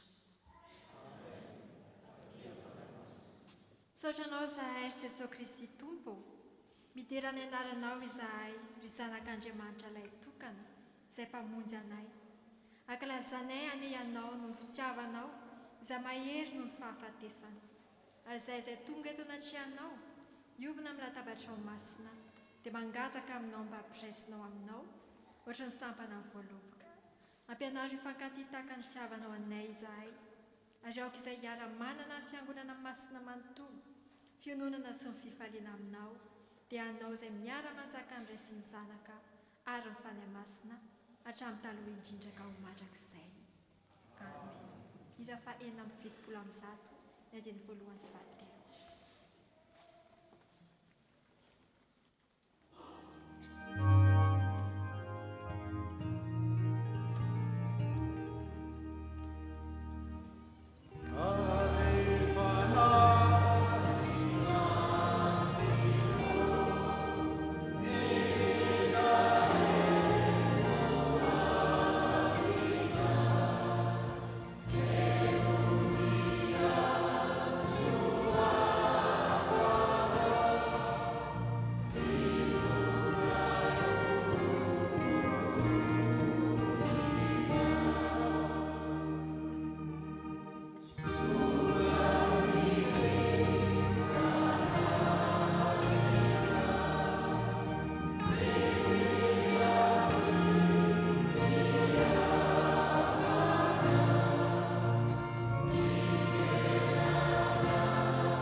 Ampietreretana lalina ny teny izay voarakitra amin'ny soratra masina manambara ny amin'ny fanasan'ny tompo voalohany izay mbola akalazaintsika mandrakakehitriny noho ny baiko izay nomeny fa Jesosy Kristy tompontsika tamin'iny alina izy namadiana azy dia nandray ny mofo ary rehefa nisaotra izy dia nivakiny ka hoy izy raiso ty ny tenako izay omena ao anareo zao no atao fahatsiarovana dia toy izany koa ny kapoaka rehefa hinana dia hoy izy misotoa amin'ny tenareo rehetra fa ity no rako dia ny mifanakena vaovao izay alatsaka ho an'ny rehetra ho famelan-keloka koa na oviana no misotra anareo dia izao no ataovy ho fahatsiarovana ka dia misaora ny ray izay nampamelika antsika nananjara nylovan'ny olona masina eo amin'ny mazava amen ataontsika ny hira 7:100 ny 9:7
dia ndehara ambarantsika ilay vavaka tsara indrindra nampianariny manao hoe ranay izay any an-danitra masinany any anaranao ho tonga ny fanjakanao atao any sitraponao itiahan-tany takina any an-danitra moena an'io izay nasahazo ao anay ary mamelany ny amikay tahaka namelanay izay menaka taminay aza mitondrany amin'ny fankapanahy fa manafahany amin'ny ratsy fanao fanjakana sy ny hery ary voninahitra mandrakizay amen ary hitsangana fiangonana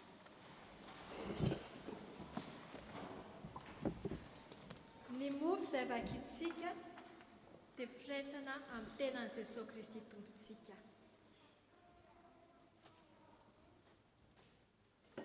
ny kapoaka ny fisaorana izay isaorantsika dia firaisana amin'ny ranony Jesosy Kristy tompontsika dia ny ranony famelan-keloka izay niraisantsika famelan-keloka fa hifamelantsika rehetra heloka koa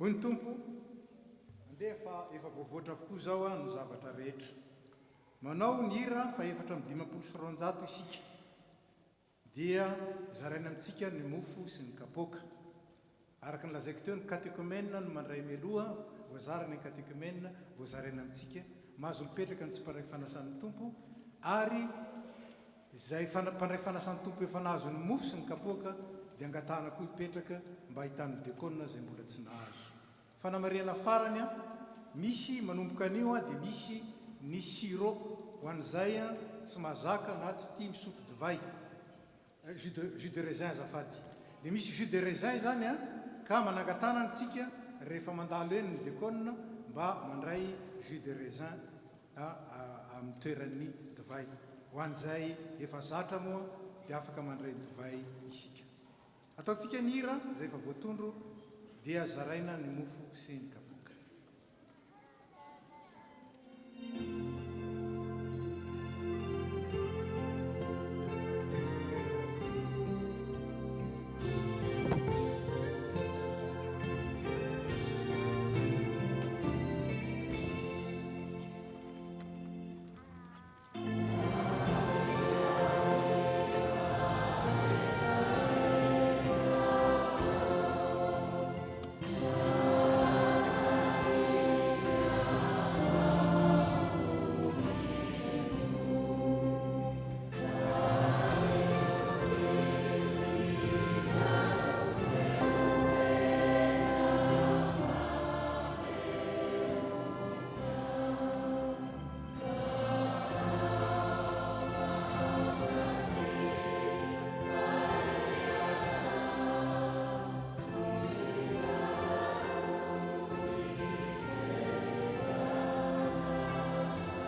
fanampiny fahaefatra.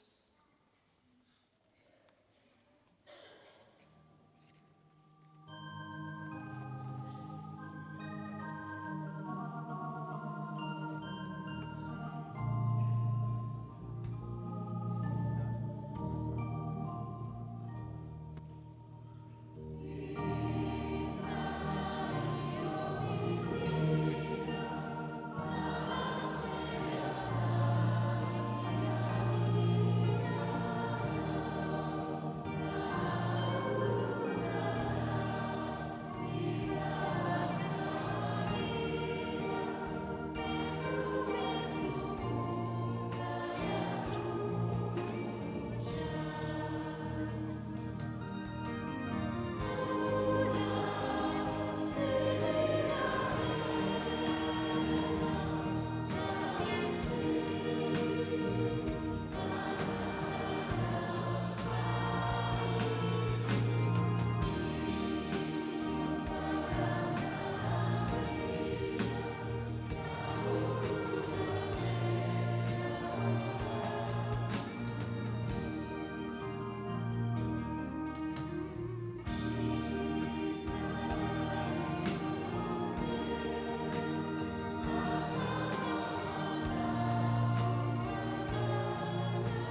fanamarena kely a ho an'izay tsy ataontsika hoe tsy ao anatin'ny FPMA, misy ny anglikana, misy ny katolika, misy ny finoana sasany a fiombonana zao ka afaka mandray isika na dia avy any amin'ny fiangonana hafa aza misalasala ary atsangano ny tanana mba ahitany diakonina atsika dia toy izy atsika ihany mira.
Izy antsika amin'ny hira 370 am'zato azafady 173.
ka hitsangana ny mpandray.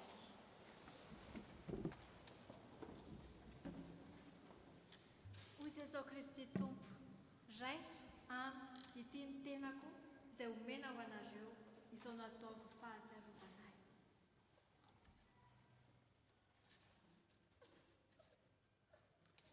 Hoko Jesosy Kristy Tompo, sotroinareo rehetra ity fa ity no rako dia ny amin'ny fanekena vaovao izay alatsaka ao any rehetra famelan-keloka izao nataovy ho fahatsiarovanahy.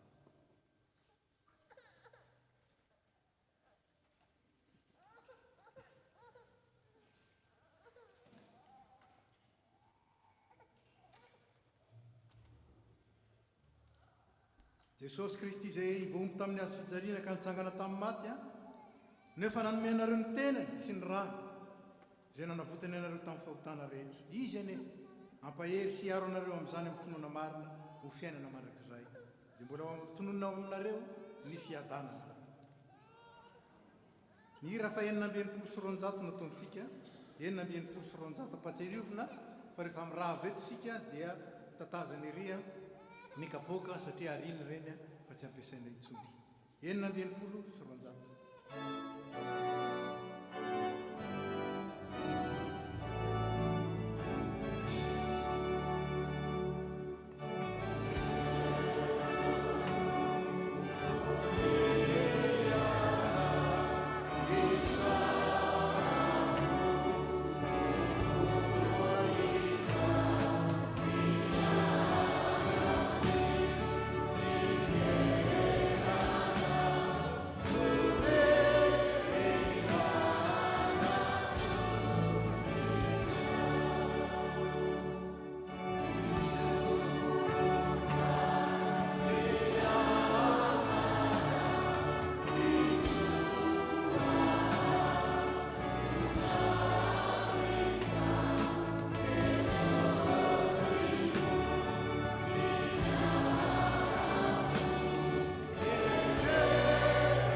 Petraka isika.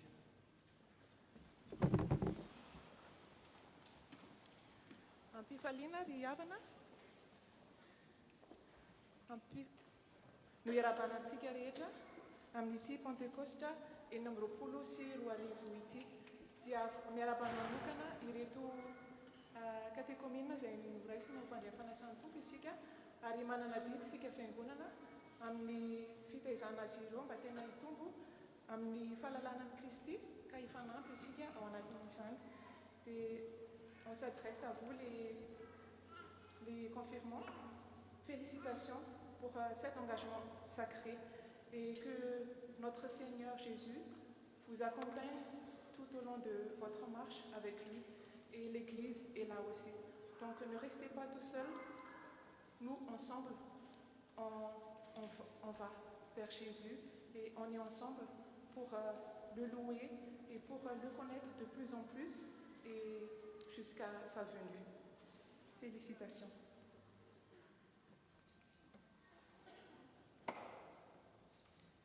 Et merci aussi pour les cadeaux que vous avez offerts pour l'Église et pour le projet Chamfiangunan. Ils ont aussi offert une enveloppe pour le jubilé du pasteur Élisée. Merci beaucoup. Dia hoantsika ry havana ny Pentecote dia fankalazantsika ny fanahy masina. Engane izany fanahy masina izany ampiainantsika ny fiainantsika miaraka amin'ny tompo ary iroborobo hatranintsika ao anatin'izany anana ny fientanana mandrakarivo. Ary ny fanahy masina no manome antsika ny fanomezam-pahasoavana isan-karazany. Ary dia misaotra ny fanahy masina manokana isika satria miaina fa zavatra vaovao ny fiangonana amin'ity taona ity dia i pasteur Élisée andeha hisotro ronono ary nomeny kosa isika ny pasteur Nomena Ramarson izay hiaraka amintsika hitondra ny fiangonana manomboka amin'ny septembre 2026 ary dia isaorantsika izany fitantanana izany an'Andriamanitra ry havana ny fiangonana ary izy ny fanahy masina no manome ireo mpanompony hitondra sy tantana ny fiangonana ka dia soratsika azy izany ny angatahana amintsika dia tena atongo tanteraka ny fitantanan'Andriamanitra ao anatin'izao fanavaozana izao ary iaina izany amin'ny mpifaliana fotoana pakalazana tokoa izany ary hideran'Andriamanitra sika ao anatin'izany satria tsy navelany io irery sika fa mbola omeny mpanompo afaka hitarika atsika ao anatin'izany dia anome vaovao atsika rehefa avy eo mahakasika ny jobilin'ny pasteur fa dia efa pasteur Élisée fa dia efa manantena sahady ny fiombonantsika ao anatin'izany misaotra indrindra. Ny mpitandrina sy ny komitin'ny FPM Toulouse zany dia mbola faly miarabantsika indray ry havana amin'ny analan'i Jesosy Kristy lohan'ny fiangonana ka toy izao ny asa mandrara sahan'ny fiangonana anio. Vauvau national, afatra pastoral. La lettre pastorale mensuelle écrite par le bureau central de la FPMA est consacrée au thème Pentecôte, le souffle de la nouvelle création. Elle vous sera envoyée via les canaux de diffusion de la FPMA Toulouse. Ny fiofanana SAPKNPL manaraka dia tarian'ny pasteur Azara Niaraka Lapson amin'ny alarobia izao amin'ny valorarina amin'ny analan'ny Zoom ary mitondra ny lohahevitra hoe la vraie foi. Vaovao avy amin'ny sampana vehivavy kristianina sy sampana lehilahy kristianina iraisana eto amin'ny FPMA izay mampandriantsika fa mifarana ny 5 Jolay ny fisoratana anarana amin'ny zaikabe 424 izay ho tanterahina ny 17 sy 18 Oktobra any Dijon. Hitantsika eo amin'ny solaitra be ny sarandasy ary afaka manatona ny birao an'ny SVKSSLK eto atoerana isika mikasika ny fisoratana anarana. Vaovao eto amin'ny faritany Atsimandrefana, Fatsanina, afatra pastoraly. Ary samy feno mifanamasina izy rehetra. Izany ten'Andriamanitra izany no hiarabanan'ny kristiana rehetra eto amin'ny Fatsanina. Ary izany koa no afatra ho antsika amin'izao Pentekosta izao. Aoka isika ho mpampiavana sy mpampiombona fa izany no mahazanak'Andriamanitra antsika ka anaiky ho tarihin'ny fanahy masina. Amin'ny anaran'ny birao sy ny komitin'ny Fatsanina, pasteur Nalason Raoelmanana sy ny filohan'ny Fatsanina Nadia Delmotte. Toy izao kosa ny vaovao sahan'ny Tafo Toulouse. Filazana mariazy misy anankiroa. Voalohany, c'est pourquoi l'homme quittera son père et sa mère et s'attachera à sa femme. Les deux ne feront plus qu'un et que l'homme ne sépare pas ce que Dieu a uni. Ratsimandre Siandrimanantsu et vous là, Radirsoul, Emilien Lal et Clémence sont heureux de vous convier à l'union de leurs enfants, Gabriel et Cynthia, le samedi 20 juin à 14h au temple du Salin. Itinu Filazana Voilouan, Filazana Mariasi Faru. Que l'homme donc ne sépare pas ce que Dieu a uni. Sylvie Maran et Thierry Fogliota, Farassou et Honoré Rakutwarsou Rassoulou sont heureux de vous convier à l'union de leurs enfants, Priska et Johan, le samedi 20 juin à 16h au temple du Salin. Iti Ankunu Filazana Voilouan. Les commandes de Layers Cake se terminent aujourd'hui à la fin de ce culte au prix de 20 € pour une livraison soit à la fête des mères, soit à la fête des pères. Vavava amin'ny sampana fifoazana amin'ny alahady fito jona no iarantsika mankalazan'Andriamanitra amin'ny satona ny sampana fifoazana. Mampatsiahy fa mbola mitohan-trano ny fisoratan'arako amin'ny 10 izay mankany JL izay ho tanterahina ny 9 ka hatramin'ny 12 Jolay. Aza misalasala manantona ny birao raha mila fanazavana fanampiny. Vaovao amin'ny sampana zava-maneno endripeo. L'inscription à la formation dédiée à la sonorisation des événements de notre Église est ouverte. Nos objectifs, maîtriser ensemble notre système de sonorisation, constituer une équipe pour servir en tant que sonorisateur lors des événements de l'Église, comme les cultes, les éthiques, etc. Et la formation est ouverte à toute l'Église, que vous soyez débutant ou expérimenté ou désireux de partager votre savoir-faire. Donc, si vous avez des questions, rapprochez-vous des membres de NGPO. Araka ny fanampimananatsika dia anio no anatanterahany fiangonana ny fanateram-bokatra amin'ny alalan'ny valopy izay efa nozaraina tamintsika na koa amin'ny alalan'ny carte bleue. Vovô va Flesan Sampana, la journée intervalle et Sampana nous attend demain à partir de 10h à la base de loisirs de Boucon. Prévoyez un pique-nique, une tenue de sport, des tables et des chaises et parasols. Vovô va Mkiaskia Nisantona Niesveka SLK Sentili, Izemanasa Anao Amni Kermes et Tony Fitomblo Pulzuna, Yarakankalaza Nisantona Nisin Fiten Falevatena Malagasi, ao anatin'ny fifaliana, fizarana ary firalaina. Isy lalao sy fialamboly maro isan-karazany, sakafo sy tsaky samihafa, mampiavaka ny Madagasikara, kanto malagasy, arendrina ary takariva erahana amin'ny hanitra Cadence Bleue. Vaovao avy amin'ny SPMA, FPMA. Lève-toi, brille, car ta lumière arrive et la gloire de l'Éternel se lève sur toi. Le SPMA et l'église FPMA Toulouse ont l'immense joie de vous annoncer leur tout premier événement de l'année, un déjeuner-concert qui aura lieu le 4 juillet à la salle des fêtes de Grisol. Nous aurons le privilège d'accueillir le groupe Ansa Prez ainsi que les sections Enchpeo et Feunazava qui nous feront vivre un moment unique à travers des chants inspirants dans une atmosphère de joie, de partage et de louange. Tarif d'entrée 25 € pour les adultes, 15 € pour les enfants de moins de 12 ans. Une grande tombola exceptionnelle sera également organisée pour seulement 10 € les 5 tickets. Tentez votre chance pour remporter de nombreux cadeaux comme un billet d'avion aller-retour Toulouse et vers une destination européenne. D'autres nombreux lots seront aussi à disposition des gagnants. Les bénéfices de cet événement seront consacrés aux œuvres sociales ainsi qu'au soutien des activités des 8 sections de l'Église.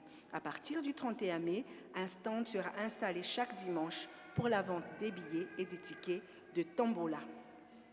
Pour toute information complémentaire, n'hésitez pas à vous rapprocher de l'équipe ESPMA. Avarapatana, je trouve du soutien dans ta maison. Tel est le thème de la 3e édition du Avarapatana qui se tiendra le samedi 30 mai à partir de 16h au Vieux Temple. Nous vous attendons nombreux pour louer ensemble notre Seigneur et s'édifier mutuellement. N'oubliez pas de ramener votre tirelire pour la verser au Chanfiangunana. Misy ny étude biblique am talata ho avy zao am fitondra sasany ariva amin'ny alalan'ny Zoom. Misy ihany koa ny permanence zay ataon'ny mpitandrina ny talata amin'ny 10 ora ka hatramin'ny 4 ora tolakandro, ny alakamisy amin'ny 10 ora ka hatramin'ny 12 ora atoandro. Araka ny fandaminana ny tompony anjara amin'ny fanadiovana ny trano anio dia ny SVK sy ny SLK. Toy izao zany ny tiarintsika manaraka, alahady 2 Mey elinan'io dia fa nipompivavahana fidirana indroa amin'ny 7 ora sasany sy amin'ny 12 ora maraina any amin'ny Vieux Temple. Ary fankalazana ny fetiny irainy mandritry ny fotoanan'ny sekolin'ny tenin'Andriamanitra, izany hoe manomboka amin'ny 10 ora. Ny alahady fito jona kosa dia mifanompompivavahana any amin'ny Temple du Salin, ato amin'ny Temple du Salin amin'ny 3 ora sasany ariva ary ankalazana ny isan-taonan'ny sampana fifoazana. Sotra antsika nahatratra amin'ny farany ny voninahitra ho an'Andriamanitra ireriany. Dia mbola manatitra ny fiarabanantsika rehetra matratra ity andro pentekostra ity ary indrindra afaka miaraka mivavaka eto isika anio. Tahaka ny fanaontsika dia miaraba ny vahiny isika. Nous accueillons et nommons particulièrement les nouveaux qui viennent de s'installer, qui sont là, ou bien les gens qui sont de passage et qui sont venus volontairement assister à ce culte. Donc si vous êtes parmi ceux-là, je vous demande de vous lever pour que l'Église puisse vous accueillir et surtout vous bénir au nom de notre Seigneur Jésus-Christ.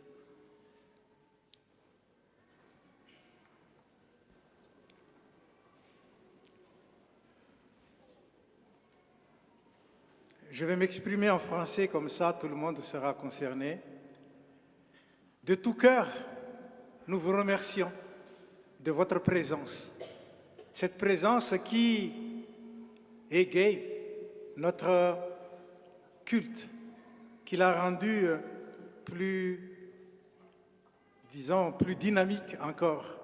Merci en tout cas, et nous vous bénissons au nom de notre Seigneur Jésus-Christ. Qu'il vous accompagne, qu'il déverse sur vous l'étendue de sa grâce, qu'il vous protège de tout mal, et surtout qu'il réalise tout ce qui est bon pour vous.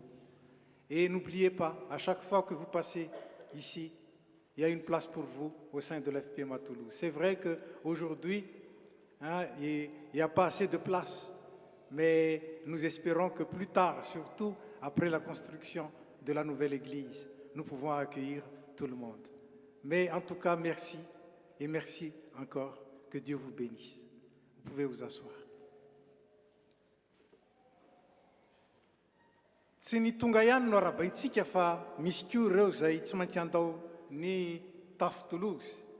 Ka ao anatin'ireny Ramatoa Andriamasy Clarisy Angatahana mba hiakatra ity tompoko azafady atao veloma amin'ny anaran'ny fiangonana. Tsy manina fa eny am-pitoerana sarotra be no mivoaka ka dia amin'ny anaran'ny fiangonana manontolo no ankasitrahana ny fiarahanao taminay teto nandritra ny taona maro. Ary zao ianao tsy maintsy andao any Toulouse dia manao veloma finaritra anao zahay. Ary indrindra na dia malahelo ary ny aty am-ponay ny fifalianay manaraka anao. Ka na iza aleanao dia tsarovy. Fa misy olona tia anao eto amin'ny tafo Toulouse ary ilay Kristy nampiray antsika dia mampiray mandrakariva amin'izany fifankatiavana izany. Ka dia mirary soa ho an'ny dianao zay ary mirary soa indrindra ho an'ny fiainanao vaovao any amin'izay alenao rehetra. Misaotra tompoko.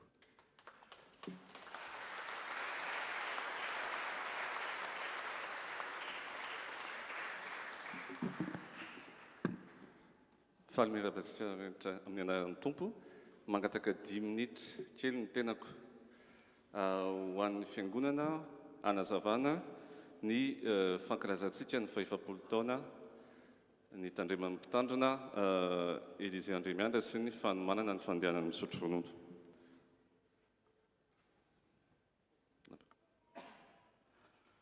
Un Corinthiens 15-10, ce sera le verset conducteur de ce jubilé 40e. Le pasteur, il a dit, c'est sa dernière consécration des cathés. Mais pour nous, il y aura un grand événement le 10 et 11 octobre. Donc on peut passer le slide. Le 10 et 11 octobre, l'Église vous demande de réserver votre calendrier. 10 et 11 octobre, posez des vacances, ne travaillez pas, venez faire la fête avec l'Église, avec le pasteur et sa femme et toute sa famille, puisque ce sera le moment de clôture de ces 40 ans de ministère, et ce sera le moment où on va les envoyer officiellement à la retraite, si Dieu le veut. Donc 10 et 11 octobre. Si vous habitez loin de Toulouse, réservez dès maintenant les billets d'avion, les billets de train. Appelez tous les gens qui sont passés par Toulouse depuis 40 ans. J'appelle tous les cathés, tous les mariés, tous les baptisés, tous les diacres, tout le monde, toute l'Église qui ont pu écrire leur histoire ici pendant ces 40 ans. Le pasteur et sa femme aura besoin de votre présence pour célébrer le Seigneur. Donc, 10 et 11 octobre, l'Église en plus a réservé un lieu magnifique, le château de la Garrigue. On a fait des efforts financiers pour que ce soit une grande fête. On aimerait que ce soit quand même comme une fête de mariage. Ben oui, c'est ça. Mais sauf que là, c'est une fête pour notre pasteur et sa femme. On va profiter des lieux par la grâce de Dieu. Et c'est vous qu'on attend. Aujourd'hui, on est à peu près 500 personnes. On attendra encore plus de 500 personnes, si Dieu le veut, ce jour-là, ce week-end-là. Alors, s'il vous plaît, réservez votre date. 10 et 11 octobre, le samedi 10 octobre, il y a des animations qu'on va faire pour rendre gloire au Seigneur. Les talentueux de l'Église, les sections vont participer. Une grande chorale qu'on ne connaît pas ou on connaît déjà va venir à la demande du pasteur pour animer. C'est la chorale Hosanna Zaitouf Europe, si Dieu le veut. Ça, c'est le samedi. Le dimanche, un grand culte d'action de grâce au château de la Garrigue à 10 h du matin. Tout le monde est convié. Et on finira par un repas agapé. Donc, venez nombreux, réservez votre date. Et pour finir, puisqu'on veut faire un joli cadeau à notre pasteur, on vous a distribué ceci. Vous savez ce que c'est ou pas? Donc, c'est un QR code. Tout le monde l'a eu normalement. Il y en a qui n'ont pas encore eu parce qu'aujourd'hui, on est 500, j'ai dit. Scannez ce QR code aujourd'hui, surtout pour les gens qui passent à Toulouse. Ce sera l'occasion pour vous de faire un don magnifique pour le Seigneur, mais pour aussi le pasteur. Vous pouvez donner ce que vous voulez.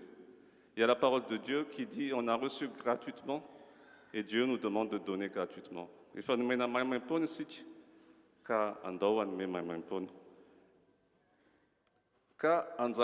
C'est notre tour maintenant de participer. Donc, voilà, les étudiants, les petits, les grands. On a fait un petit calcul, si on est 250 personnes qui payent à peu près 15 € pendant 5 mois, eh bien, on arrive à 20 000 €. Mais aujourd'hui, on n'est pas 250, on est 500, on sera encore plus. Donc, 15 €, c'est très peu. Mais au fait, tout le monde donnera même beaucoup plus parce qu'il a reçu la grâce de Dieu par notre pasteur. Et on va lui rendre gloire pour ça. Donc, pour finir, juste pour nous réveiller un peu, voilà, vous avez vu, il reste 4 mois. Et aujourd'hui, merci à la vingtaine de personnes qui a participé. Ça fait rire peut-être, mais c'est pour nous réveiller. Il faut maintenant se réveiller. Après, ce sera trop tard. Donc, merci et gloire à Dieu. Amen.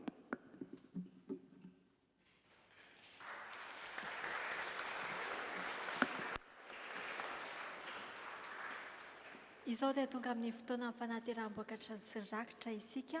Marihana moa fa afaka atao manao izany amin'ny alalan'ny carte bancaire, ka isy diakona anankiroa eny aoriana ary diakona anankitelo kosa eto aloha, dia manontany azy zany zareo hoe na vokatra ny ataonareo na rakitra, dia misy anankiray koa ao amin'ny salle des réformateurs.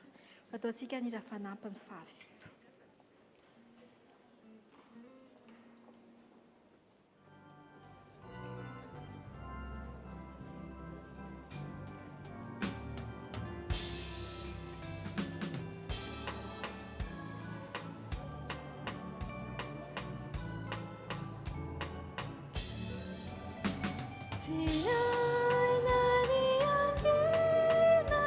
Kasihan kedazania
miaraka hitsangana isika n'olotra mifanatitra.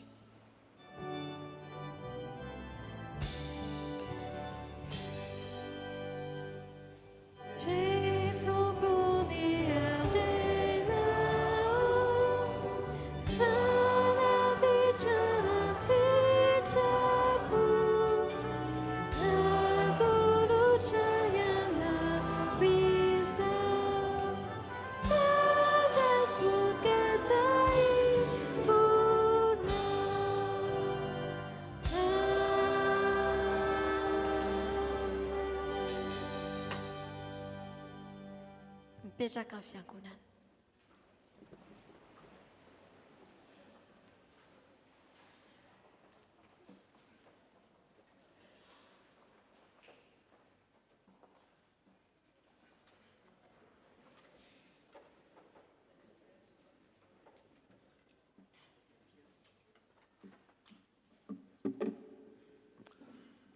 Hivavaka isika ry havana. Indreny hafalianay Andriamanitro amin'izao fotoana homenanao izao. Saotranao tamin'ireto tanora izay nantsoinao. Maro amin'ireo mbola ao anatin'ny fahatandroana tokoa. Ary araka ny teny izay nolazainareo teo dia mbola lavitra ny lalana. Kanefa ianao no niantso azy dia mahatoky ny fitantananao zahay satria Andriamanitra mahatoky ianao na dia tsy mahatoky azy izay dia ianao kosa mahatoky satria tsy afaka mivadika ianao. Koa dia arovy ny tanoranao Tompo ameo faharetana, arovy amin'ny fakapanahy ary ameo hery andositra ny filan'ny tanora fanahy. Oka koa avaozonao anatin'izy ireo ny talenta izay nomenao azy, azony manompo amin'ny fifaliana eto amin'ny fiangonana. Dia misaotranao zahay satria ianao dia tia ny tanora, sakaizan'ny tanora ianao ary mahay miresaka ny tanora ianao. Koa mahatoky anao zahay Tompo ary apetraka feno ampelantananao ireo mpanomponao ireo. Afaka koa izay ho an'ny katekomena rehetra izay fanandalo tamin'izany toerana izany ary tonga eto ankehitriny dia aoka ny fananeo masina izay niresahana teto mba hirotsaka aminay tsiraray avy, anavaonao indray ary anafana ny fonay mba tonga anay ho tena mpanomponao ka tsy ho variana sondriana amin'izao fiainana mandalo izao. Afaka koa izay ho an'ny FPMA Toulouse sy ny asany. Tahia Tompo ny asa ny vina rehetra eto amin'ny trano fiangonana, ao koa ny vina ny fandehanan'ny mpitandrina aby Sotro-Ronono, ao koa ny pastera Matianina dia apetraka feno eo ampelantananao. Mivavaka izay ho an'ireo sahirana sy marary rehetra manirery izay voantsindra azo lena.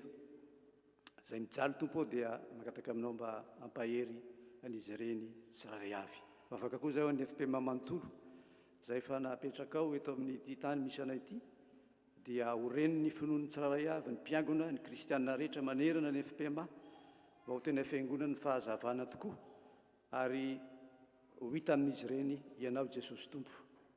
Afaka koa izay ho an'ny fiangonana izay voahenjika, maro hiaran'ny fahenjehana amin'ny toerana maro manerana izao tontolo izao, any amin'ny tany komunista, any amin'ny tany silamo, izay hiaran'ny fahenjehana ary mianatra manaina izany, ao ny kamboty sy ny manano tena, ao ny mpitandrina sy ny mpanompono rehetra izay migadra, izay ampijaliana satria mitondra ny anaranao Tompo, mampahirezana izy ireny tsiraray avy ianao ary momba azy any amin'izay toerana misy azy. Izay kosa izay mbola afaka mivavaka aty amin'ny tany malalaka dia meo anay ny anampy an'izy ireny, hivavaka ho azy ireny ary anampy ara-bola koa araka izay azonay atao ho fanampiana ireny mpanomponao ireny. Ary eto am-pamarana dia mivavaka ho an'ity firenena mandray anay ity izahay, aoka ny fiadananao hitoetra eto mba tonga anay hiadana koa Tompo, azonay manompo anao amin'ny fifaliana. Jereo ny firenenay izay nivianay Madagasikara, fantatrao ny fahasaranana izay mianjady amin'ny firenenay, mamindrafo Tompo, mamindrafo amin'ny mpitondra, mamindrafo amin'ny vahoaka malagasy. Ary dia misaotra anao izay fa afaka mametraka izany eta mavesatra eo ampelantananao dia ho anao ny voninahitra mandrakizay ary amin'ny anaran'i Jesosy nanaovanay izany vavaka izany. Amen.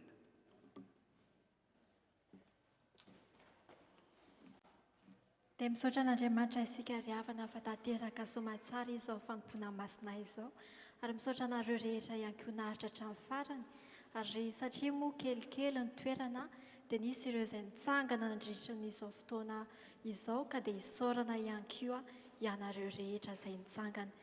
Ho an'ilay ray aman-dreny izay manana zanaka ao amin'ny STA dia angaviana ianareo izany mba haka ny ankizy atsy amin'ny tohatra atsy. Mbola hiaraka hitsangana isika anao ny hira fa 570 ny andiny voalohany alohan'ny hafatra sy ny tsodrano. Marina moa izany fa ny katekomena sy ny mpitandrina no mivoaka voalohany rehefa avy eo ary joro ery ariana ery izahay.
Mandrakariva, mivavaka aza mitsahatra, misaora amin'ny zavatra rehetra, aza mamono ny fanahy, aza manao tsinotsinona amin'ny faminaniana, fantaro ny zavatra rehetra, azony mavy izay tsara, fa dio ny fanao ratsy rehetra. Aminareo aneny Tompo.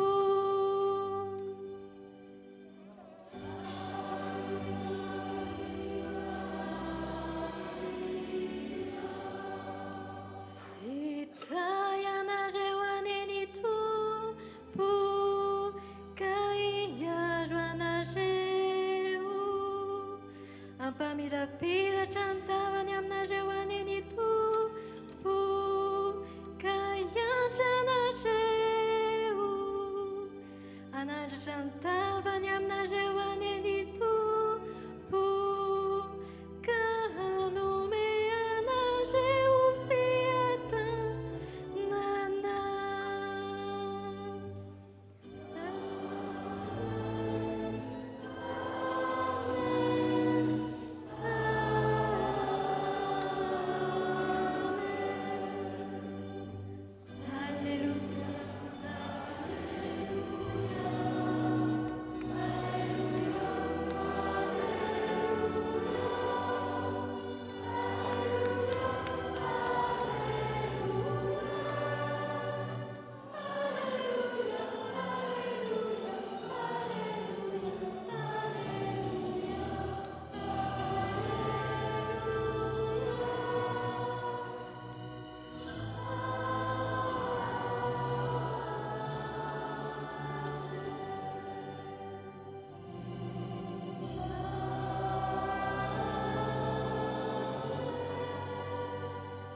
Andriamanitra ray zanaka ary fanahy masina izay hatramin'ny taloha indrindra ka ho mandrakizay.